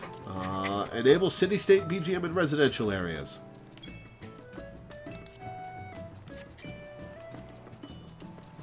Oh, that was an easy jump. Why did I miss it? It hasn't changed. I guess I have to reload the area? Yes.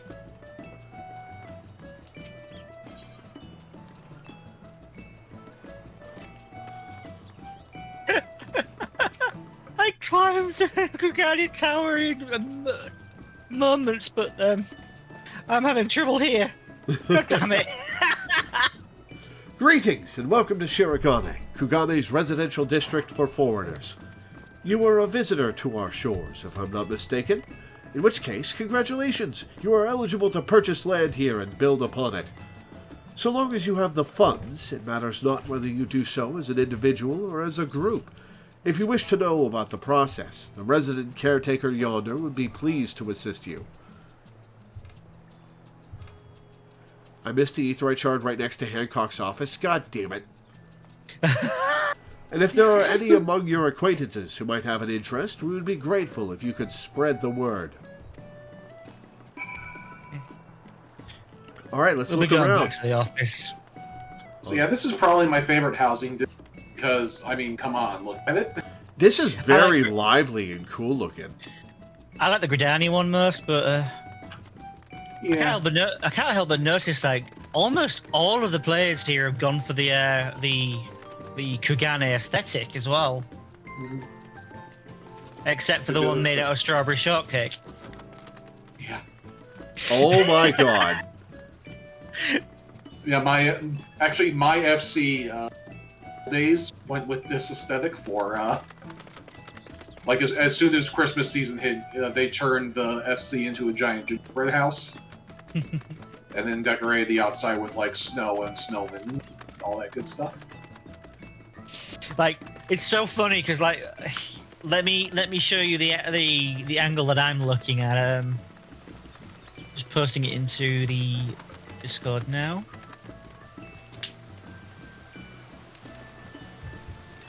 It stands out ridiculously so. It's just going through now, and there you go.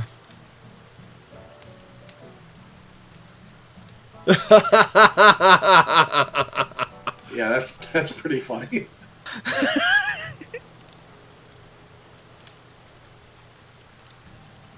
That's special. Yeah, actually, might as well be a good time to ask. Do you think how would you feel about us trying to move the FC here? I think this place is rad. Yeah. I'd be down. It would require redoing all of the furniture. Yeah, we don't have that much furniture anyway. Basically, all we have is the cult table in the basement. I mean, I'm talking about the outside furniture. Oh, okay. Yeah, we'd have to redo the inside end, but It'd be fine. Because Teddy did a really good job. Yeah. We'll get him to do a really good job again, won't you, Teddy? Teddy? You can't make me do anything.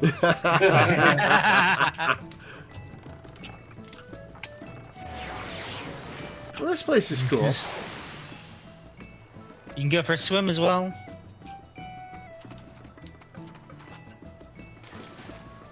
Yeah, I'll keep an eye out for vacancies in this district and see if we can move the FC here. Just because come on, look at it.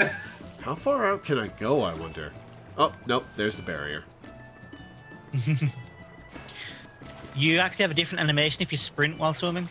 Yep, I found that out the other day. Last week, I believe. Fair enough.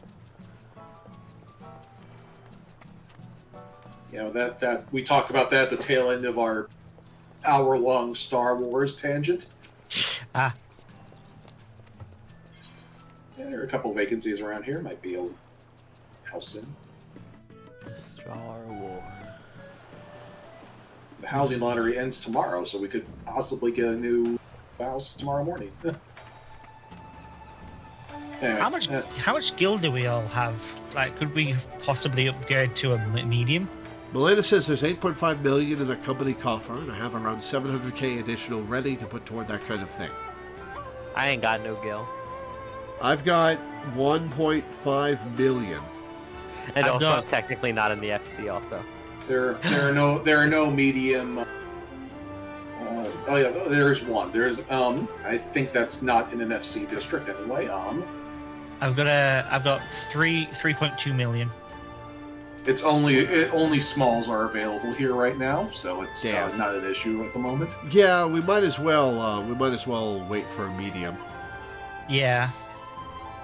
Unless you think that it would only be like 2 million gil to move the house, and fair enough. And I have 5 on me right now, so that wouldn't be an issue. Well, cool. I mean, it's still full price to move it. It's still full price to move it, but you do get like a place.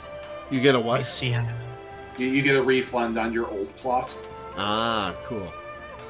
So it would effectively be like the net total would be about 2 million. All right. So everyone in the FC is rich. God damn. Yeah. Melena has 16.8 million gil. I've got about 50 million. Jesus, on this character? No, on my main. Oh, okay. I've got about 6 million on this character. On my main, I used to have 70 million, but then I bought the 50 million gil gorilla, and then I bought other millions worth of mounts. I've got ways to get me money. Yeah. But it's not available on this character yet. When you're at the end of the game, getting money becomes less difficult. Yes. Ah, there you are, Miss Ichin. So, what were you able to learn about Shirogane? Well, it looks rad.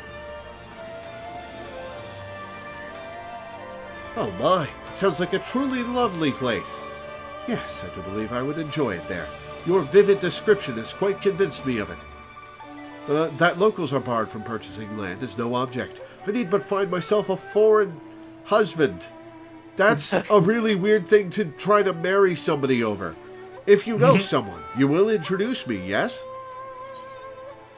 No, I'm going to forget your name and leave you behind forever now. Alright, so we're going to want to head east so we can loop around and get the last couple of aetherites. No, we want to head back to the Hancock's offices so I can get the aetherite there. We will be going back to Hancock's place anyway, so we can grab that when we have to go back anyway. Yeah. We'll poke this line.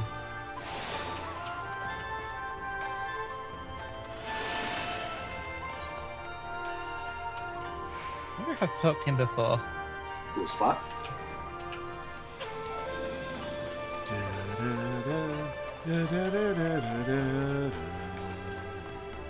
Down here.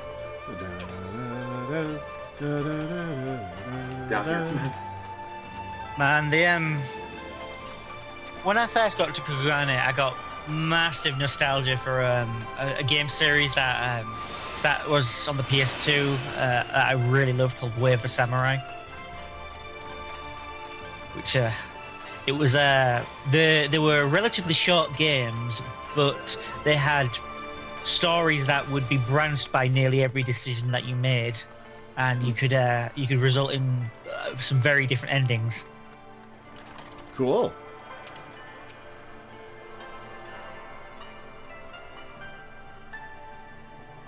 Never did get the golden ending.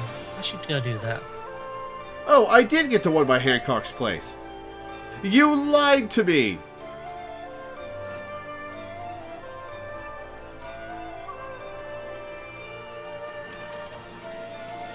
Karaku.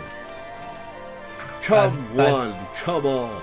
Burns, cuts, embarrassing rashes. There is naught that the mystical waters of the Bokaisen hot springs cannot heal.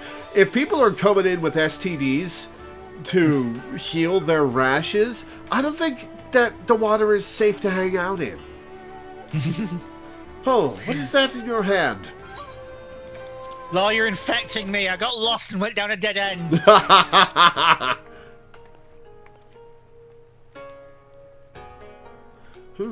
You seek this Al Ra and this Roganin, do you? 1,000 apologies, but I cannot help you. It is against our policy to divulge information regarding patrons, past or present. That's actually a fair point. Please, we came all the way from Eorzea to find our friends.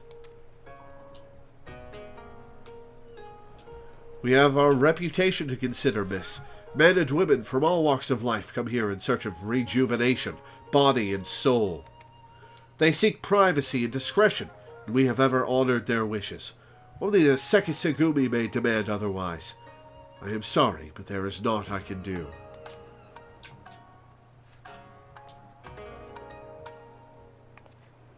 I suppose we'll just have to ask someone else then. What about that woman who runs the hostelry? Kotokaze, was it?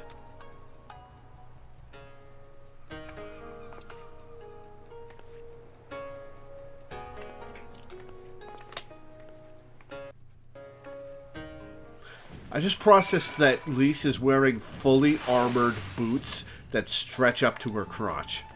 She always has been. Yeah, the thigh-high armored boots have been a thing forever.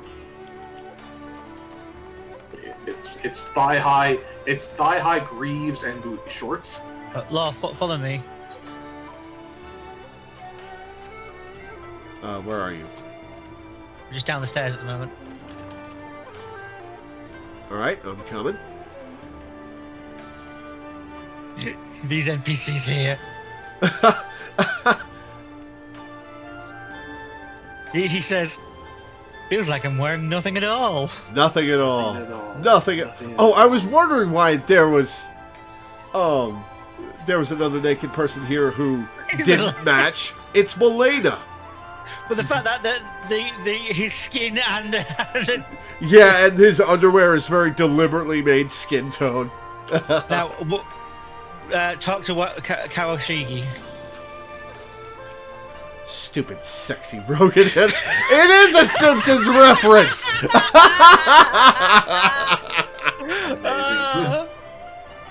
Amazing.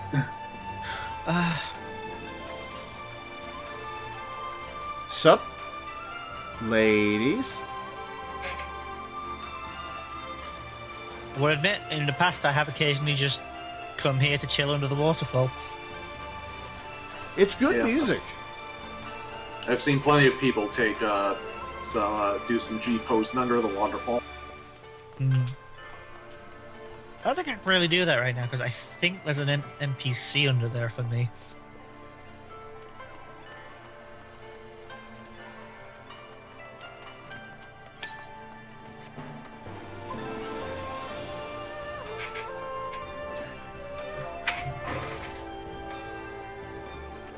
Hey, I can run on the rooftops. Yep, that's part of a second jumping puzzle that lets you get on top of the inn. Nice. Yeah, Stormblood got big into the jumping puzzles.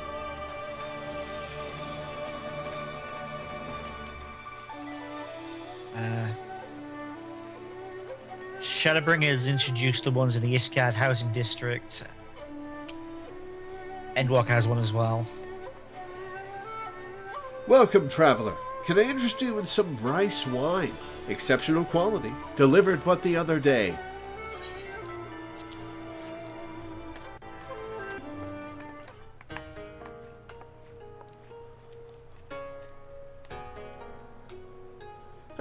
An Auri shinobi and a Rogadan samurai.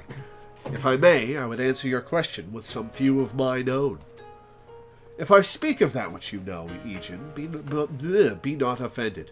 You are familiar with the situation in the lands across the Ruby Sea, the doomed rebellion after 2.5 decades of quiet.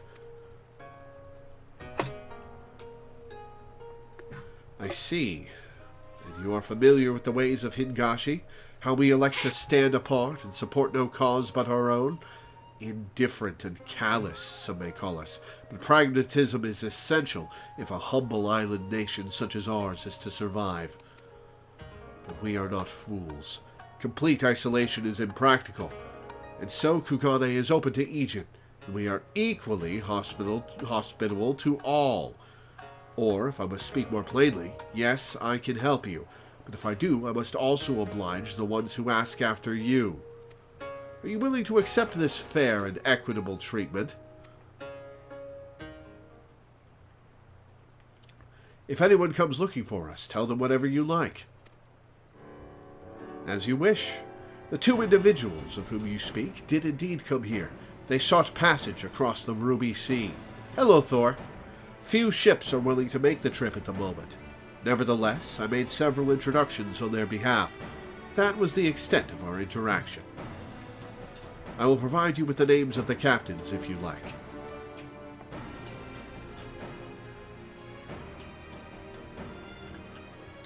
You've been a great help, Mistress Kotokaze. I'll be sure to come back for that wine sometime.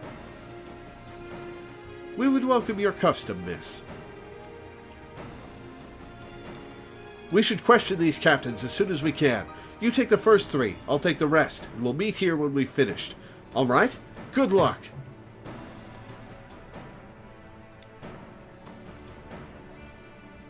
Still love how tall your character is?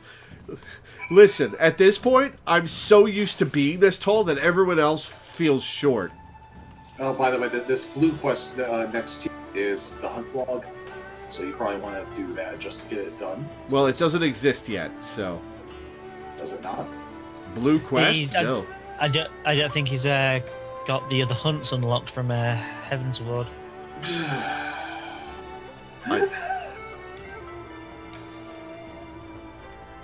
Alright, well, remind me to do that sometime soon. Well, we do have to run back to Ishgard. We do have to what? We do have to run back to Ishgard anyway to pick up Astrologian. Ah.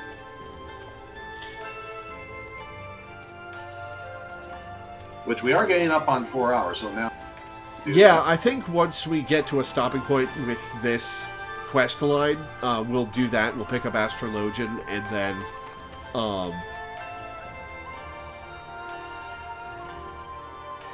Yeah. Sounds good. Good.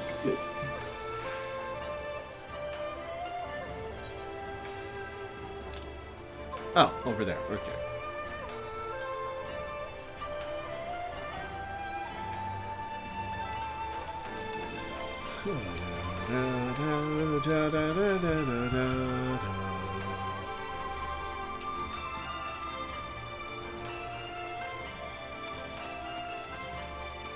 What best place to teleport to is actually the landing, the zone, rather than just going back into the city from the airship landing.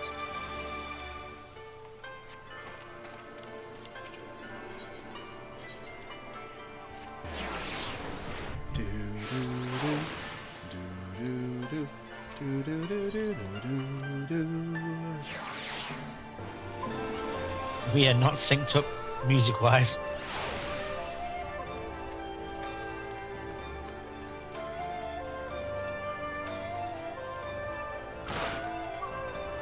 Hanish Spice Trader. My main character's Hanish. You ask me if I have seen this Ari woman and this Roganin samurai. The woman is unknown to me, but the man is not. He was for Doma, but I could not help him. We travel solely between here and Radzat Han. It would be an unreasonable detour. Well, we're on the right track at least. That is an incredibly un-Hanish outfit. I saw this Kurt Captain name out of the corner of my eye, and I thought there was an N in it.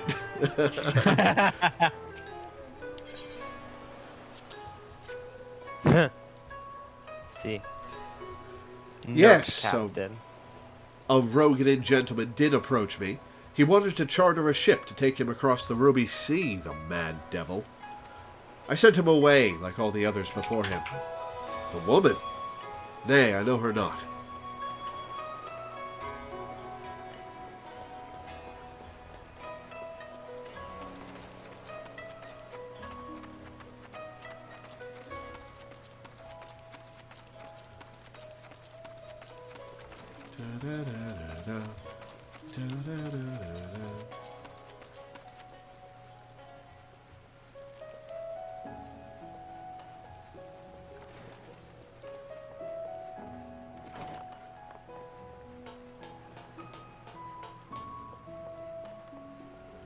Okay, where are you? Other by me, you're gonna have to go up the stairs to get onto the bridge.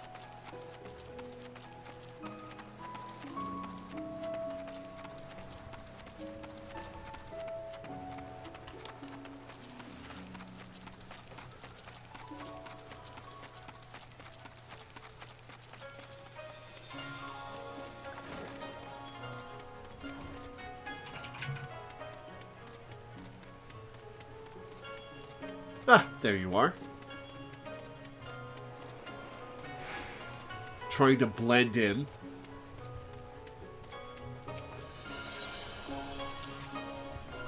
Passengers? No, we no longer offer that service. Too much trouble. Now we only transport goods. I told this to the samurai and sent him on his way. A woman? If it's women you seek, the pleasure houses have plenty. Wow! Wow, dude! Wow!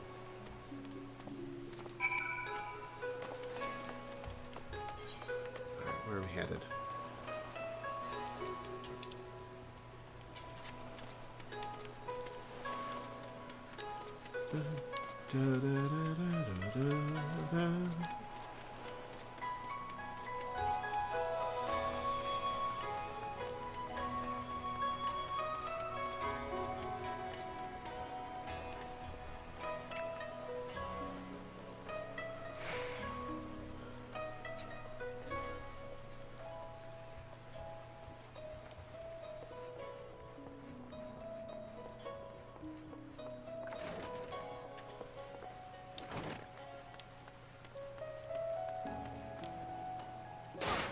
Almost fell in the water. Whoops.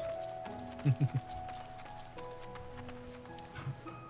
there a reason your cat is just chilling out here, Minda? Instead of following you? It is a very lazy cat. Screen. On my screen, it's literally out in the rain as well. Yeah. It is a very fat cat. It is a very lazy cat. It's following me just fine on my screen. I don't know. I don't know what to tell you. How did it... Oh. Never mind. Judging from the look on your face, you didn't have much better luck than I did. Alright, what do we get? Yugi Rigosetsu sketch for the housing. Okay. Yeah, it's a housing item. It's nice.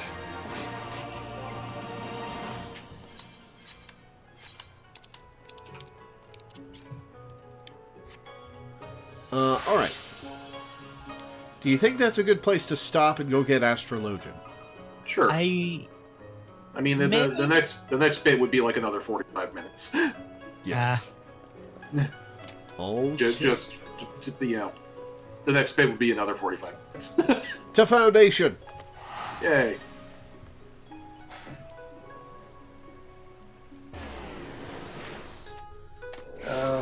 first, let's go to the Forgotten Night to see if there's a blue quest there that you missed.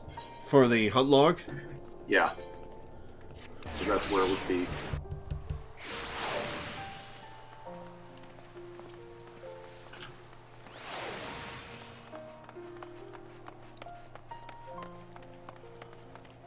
There's the clan hunt board.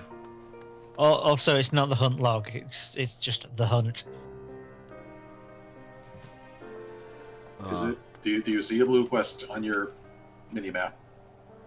Unable to accept any of the bills posted at present. Do I have to? I don't see a blue quest on my map. I see. Has Laura even unlocked the original hunts? I was about to ask. Probably, I guess not. Then. Okay, all right, we'll to Gridania then. Is it in Gridania? Where is it? It is you're with Immortal Flames, so it'll be in up there. Ah.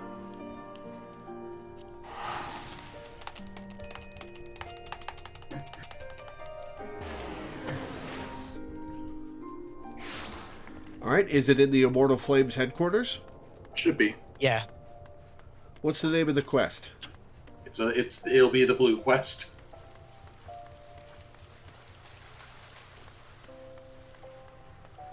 From Swift.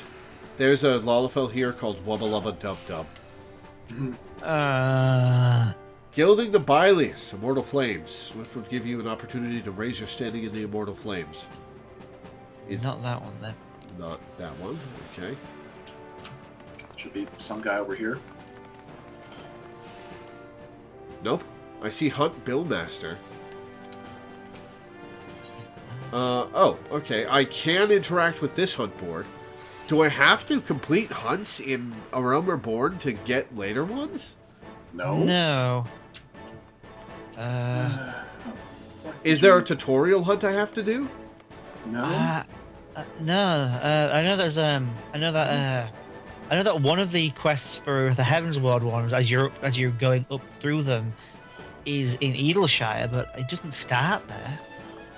You need second lieutenant, I see. Oh, there we go. Okay. Huh. Well, something to work on off stream, I guess. Yeah. Yeah. God, I have so many things I need to do video game wise off stream for work, which is such a weird position to be in, right? All right. So back to the foundation.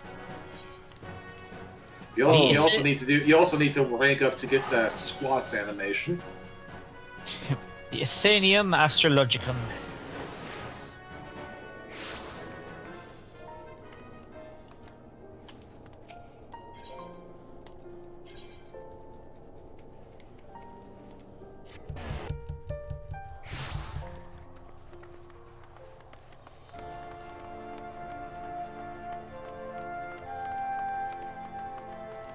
Huh.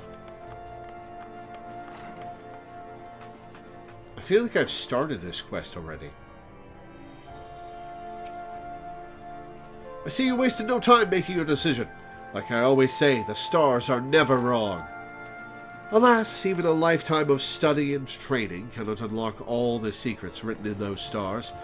Myself, I have been a student of the astromantic arts for more summers than I can count, and I still often misread the signs shown to me in the skies. Though my readings are far more accurate now than they were when I attended the Athenaeum in Sharlayan. Not the Sharlayan, mind you, the colony that once thrived in the Dravanian hinterlands. I can recall my time there like it was but yesterday. The first 6 moons, I was not even allowed to touch the deck of 60, let alone conduct a reading with the major arcana. Most of my time was spent in the scriptorium, transcribing old tomes on astrological fundamentals, such as the 6 elemental houses, divine duplicity, class triplicity, house modality and polarity, dignity versus detriment. I abhorred the task and would tirelessly pester my instructors as to when I might actually be granted the opportunity to weave a spell or perform a reading. It wasn't until the end of the 6th moon that I realized all that transcribing had prepared me with the essentials I would need to do those very things. Miyagi style.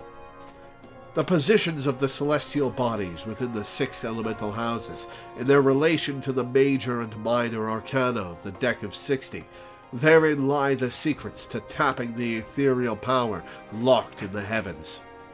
And soon you too will become privy to these secrets. But not this day. No, I would not have you transcribe musty old tomes like I was once forced to do. No, the task I have for you is much more interesting. You see, I am expecting the arrival of a very important guest. My old mentor from the Studium has agreed to make the journey from the old world to Ishgard and speak with the Holy See regarding the implementation of Sharlayan astrological techniques in city-state defense. Alas, the professor and his party are now fully 7 days late in arriving, and I have begun to worry for their safety. Only now? I should be much obliged, therefore, if you would inquire of the other astrologians here at the Athenaeum if they have heard aught. Hang on. Well, magic teleporting aside, this is like a world where, travel usually takes time. So being days late is probably not unheard of. Jean-Aquinar is still waiting for word on his missing Sharlayans instead of actually making an effort to find them, is he? Of course he is. Is it any wonder that in the nearly 15 years since his return from Sharlayan, his skill in astromancy has remained unchanged? Any wonder that he has never yet managed to convince a single peer of the value of the Sharlayan school? He is a privileged little sprat who spends more time gazing at the stars in young maidens' eyes than actually trying to read the ones above his head. Mm-hmm. Get him. All right. You tell the poor man I have just returned from the observatorium, and one night at the communal feasting hall happened to overhear Chief Astrologian Forlamon speaking with one of his aides regarding Sharlayan. He was visibly upset, and I wasn't about to risk my career over something I care little about, so I merely put my head down and ate my beet soup. But that is all I know. Beet soup is all I know. It's hell, but I don't have the frame of reference to know how awful it is. And you did not hear it from me.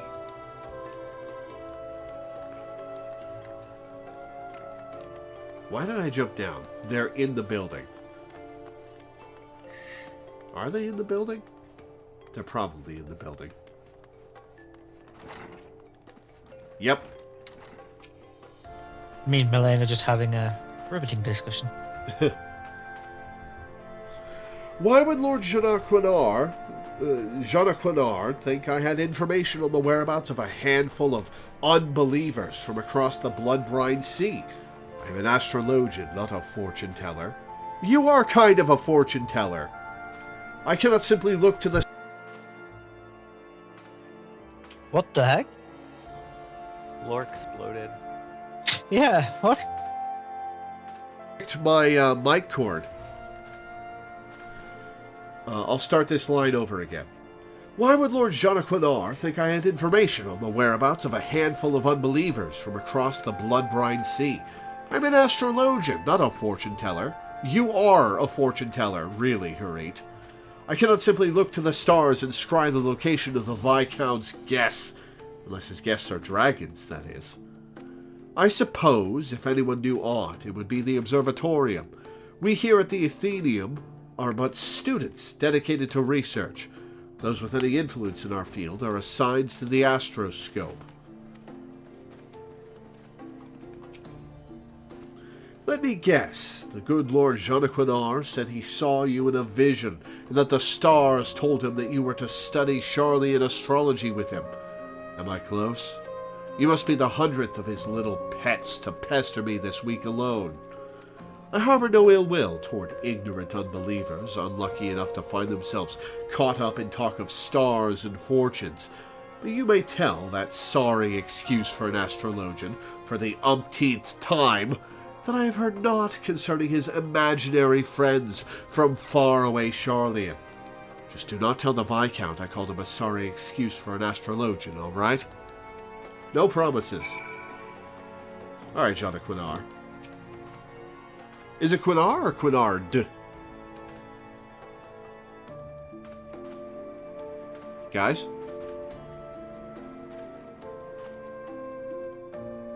Guys?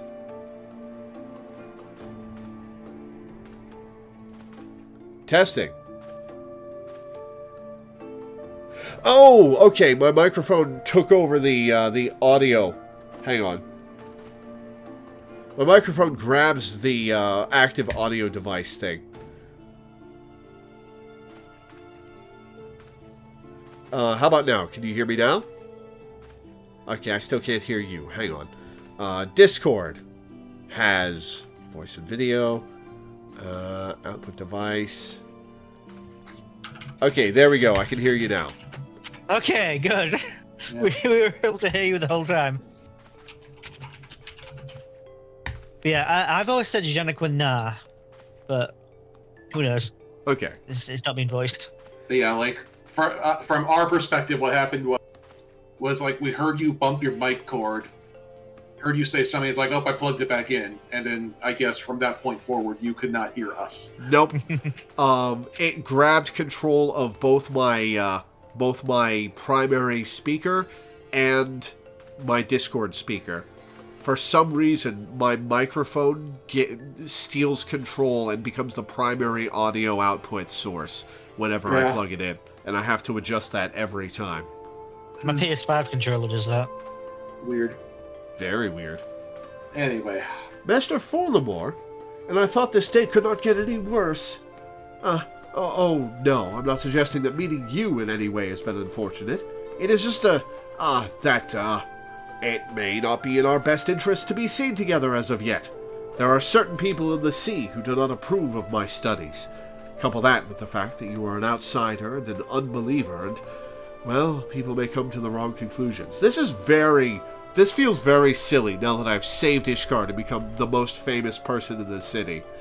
This is a level 30 quest. Yeah, this is extra safe because not only this, after all of that, this is like nobody, you're just some motherfucker as far as these guys know. You are nobody. Yeah. They have no idea who you are in this quest. This is literally the first thing you've done upon arriving. Yeah. You've walked into a random building and somehow asserted your presence. I tend to do that. We must act with caution until we can prove that our intentions are just and for the good of all Ishgard. So, I must ask you to travel to the Observatorium alone and meet me there. To the Observatorium, then. As my tastes have changed through this game, the Astrologian has gone from my favorite healer to my least favorite. Yeah, kind of the same.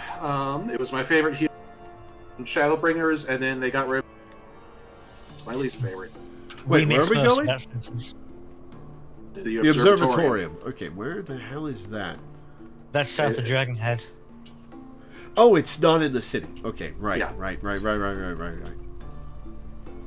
Now my favorite healer is Sage. Same, actually. Mine's still White Mage. When Sage came out, that was actually a big help for me, because at that point I'd lost all my confidence in healing, but Sage clicked with me so well I managed to get back in the swing of things. Oh, I can fly again. Yeah. Also, to answer the question that you asked before you realized you couldn't hear us, Danny and I both pronounce it with a silent D. Okay. Because that was what you were asking before you realized you couldn't get a response.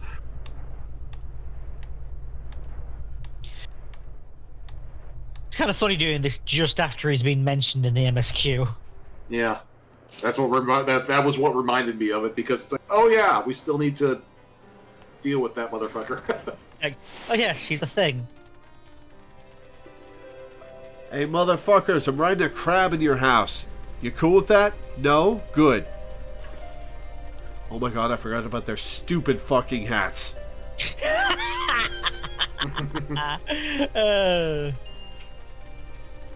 I actually can't quite like the design on the front, and just the design on the front.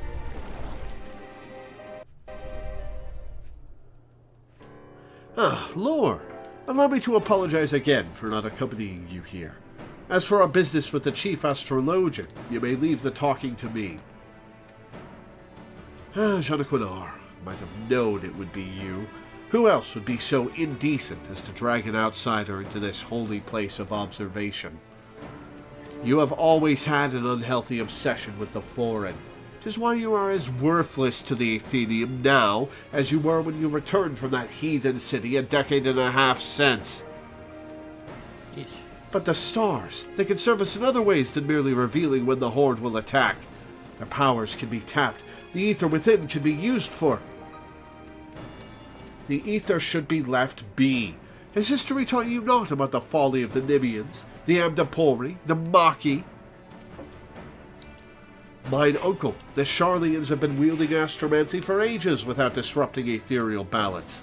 This power, combined with Ishgardian astrology, could be what is needed to turn the tide of this 1,000-year conflict.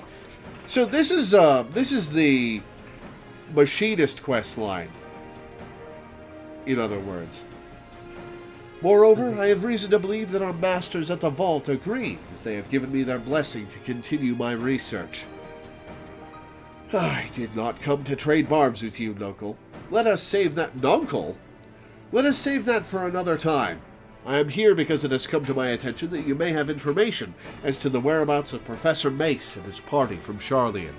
I think it's like kind of like a shortening of my Nuncle. Nuncle. Ah. For someone who says he is not here to trade barbs, you have been quite generous in your dealing of them today.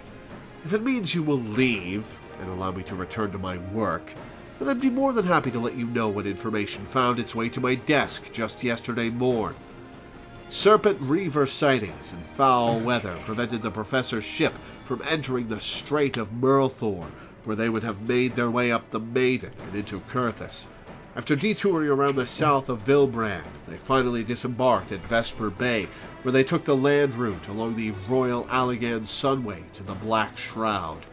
It is there, it seems, they lost their way. A lost astrologian. Ha! It is as my morning reading predicted. Dalamud was in detriment in the House of the Spire. Ah! While ascending over the ecliptic. Lore, you must journey to the Black Shroud and assist Professor Mace. Allow me to introduce you to Quibberain. I listen to names. He is my personal manservant and shall accompany you. If you're wondering why I groaned, it's because of astrology. Astrology is... silly. It can be a little bit silly. It's... I mean, that is literally what this job is. Yeah. Okay, in case the name didn't tip you off. Like, that's what we would be dealing with. Yeah. To be fair, it's not quite the same, and there are a lot of reasons why it works. He is not one for conversation. I mean, it's a magic world, so of course divination actually works, but like... He is not one for conversation, but his sword arm is amongst the best in all the pillars. He should see you safe if any danger were to befall you, and something tells me danger lurks on the horizon. To the Black Shroud. My favorite astrology meme of all time is it's a screen cap of a text conversation between a person and his mother. Oh, I've seen this. Yes, and the guy and the guy's with no further context. Hey, do you know the exact time and place of my birth? And his mom's response is, "Stay away from that girl." Just keep away from that girl. Yeah.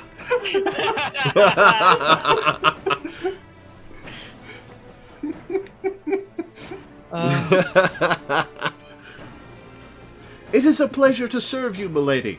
I shall make haste to Quarry Mill and await you there. How long is this introductory quest? We're getting closer to it being done. Okay. I mean, we're being introduced to a whole cast of characters here. These guys are going to be sticking. These guys are sticking around with 30 more. All right, to Quarry Mill.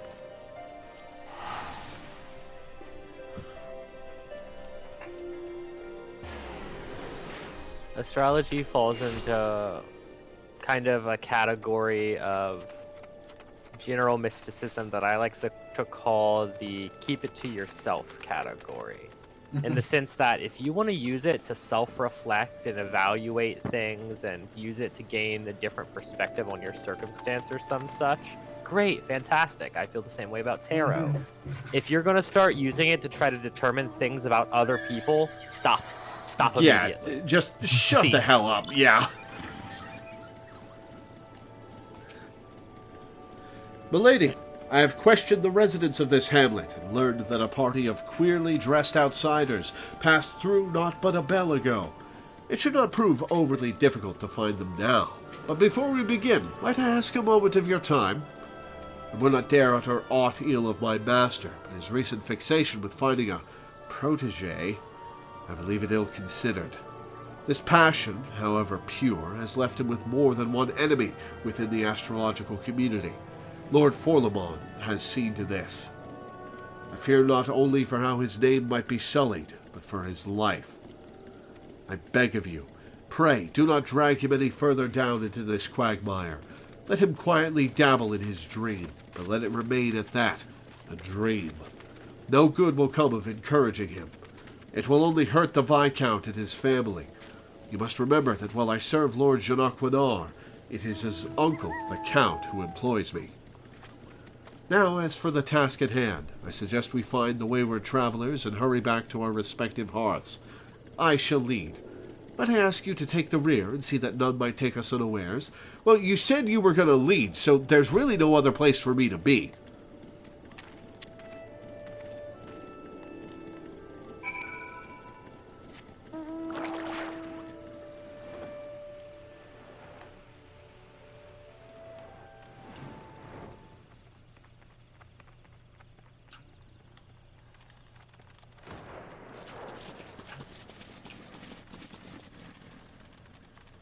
There we go.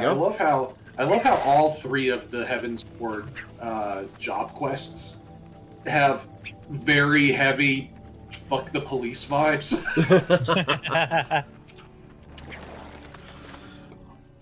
Oh, excuse me. You know, Dark Knight Machinist and now Astrologian are like, wow, the authorities suck. I am.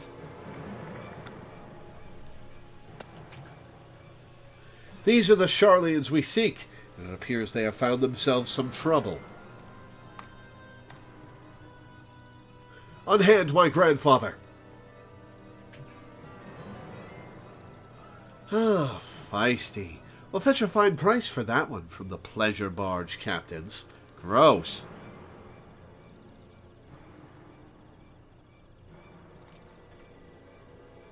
The astrologian Jobstone has found a host. The soul has spoken. Just burst out of your chest.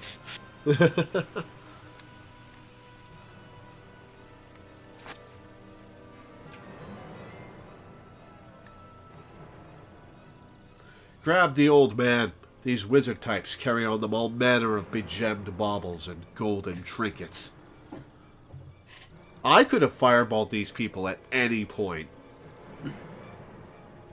Up, or I'll toss you to the snakes. You want to see the old man again, you leave us the girl. Try anything and he's dead.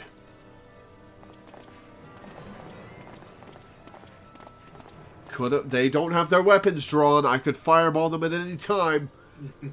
Wait!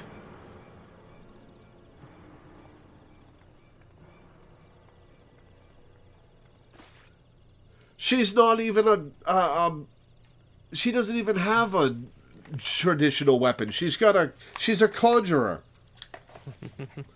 Grandfather's soul crystal. Why would he leave it here, surrendering any power he might have had to free himself from those bandits?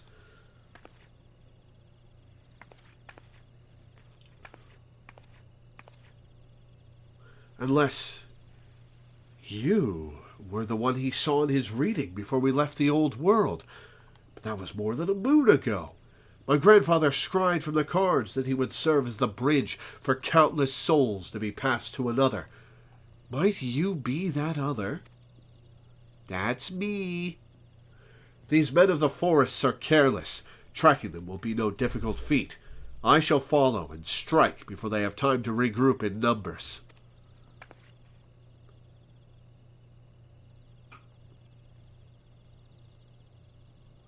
The stars have spoken and laid their path not before you, but before the adventurer here.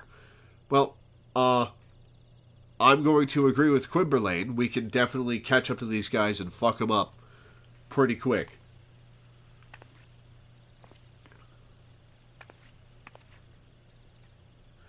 His name's Quimberlin. It's not Quimberlane, it's Quimberlin because he's a Chamberlain. Mm-hmm. You must take the soul of the astrologian and place it near your heart. Listen to the tales of those who walked before you, and know their journeys as you do your own. As for the tools you require and the knowledge needed to wield them, I, Loreweaver, shall see to those matters. You saw there was no fear in my grandfather's eyes when the bandits took him. This is because he has seen you come to his rescue. Our lives were written in the stars long before we trod upon this land. It is not by chance that you stand here today with the soul of the astrologian in your hand. It is fate. And at those words, Loreweaver threw the soul of the astrologian to the ground and walked away. Fuck fate. I don't believe in it. Loreweaver, whenever someone mentions a prophecy, grimacing, that's me. I mean, admittedly, I don't actually believe in free will, but still. Level 27 gear.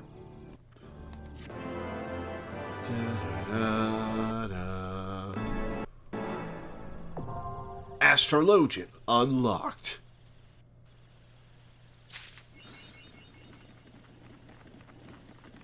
Okay, well, we've unlocked that.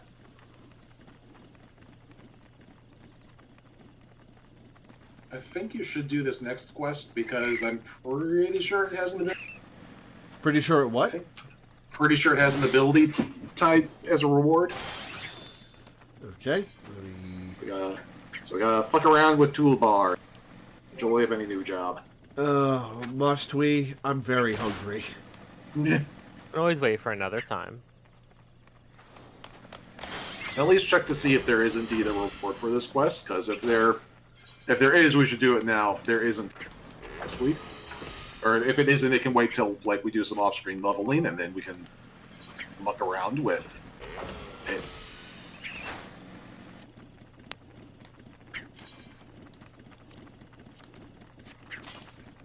The astrologian actually swipes with the edge of the card to cause paper cuts.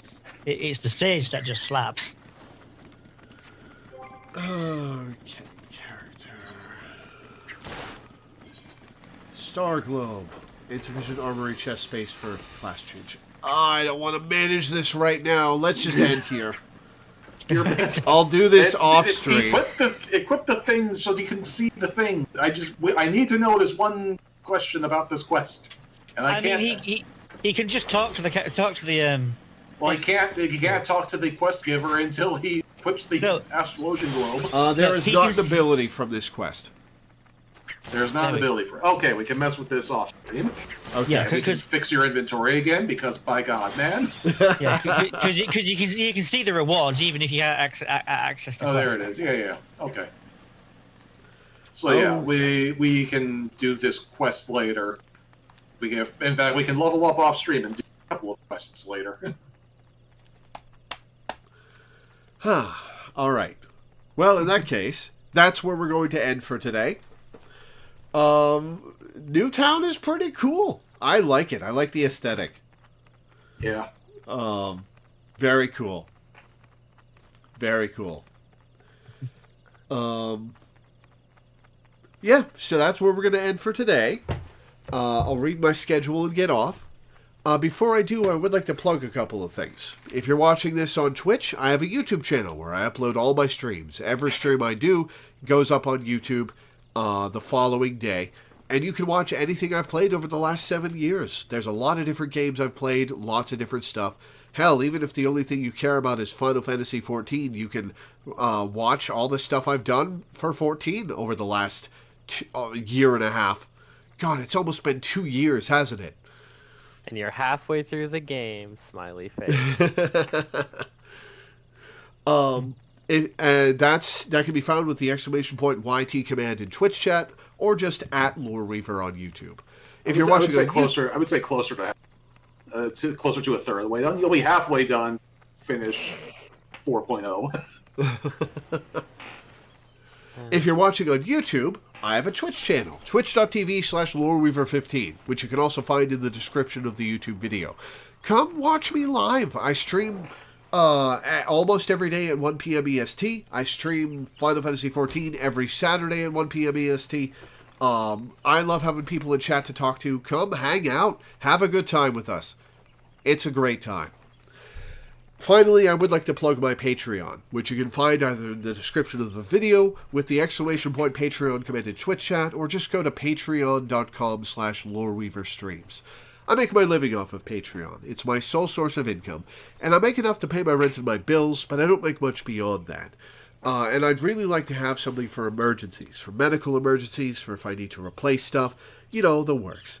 And I haven't had that for a very long time. So if you could go to my Patreon and pledge $1 a month or $1 per stream or anything in between, pledge a bunch per stream if you really want to change my life, I would be grateful. I'm grateful to everybody who pledges, because you're the reason I have this job. You're the reason I can make content for you guys so that I can stream and play video games for a living and hang out with you guys in chat, make all sorts of stuff for you to watch. I love my job, so I'm endlessly grateful to the people who pledge. Thank you. As for the schedule, if I can find my mouse cursor, tomorrow we'll be playing Hatoful Boyfriend for a patron. Monday we'll be playing Tales of Monkey Island for a patron. Tuesday will be 13 Sentinels Aegis Rim for a patron. Wednesday we'll be doing what is probably our final Slay the Princess stream, where we'll be cleaning up a bunch of Chapter 3 princesses. That'll be for a patron as well. Thursday, I do not have a stream because I have a doctor's appointment 40 miles away in the early afternoon. Friday, I do not have a stream because I'm recording a podcast episode with Teddy here and our friend Love. And then next Saturday will, of course, be our weekly Final Fantasy XIV stream. So, that'll be it for today. Thank you guys for tuning in. Thanks for hanging out. Thanks for watching. And I will see you next time. Ciao for now. Bye. Have fun, stay safe, and be brave enough to be kind.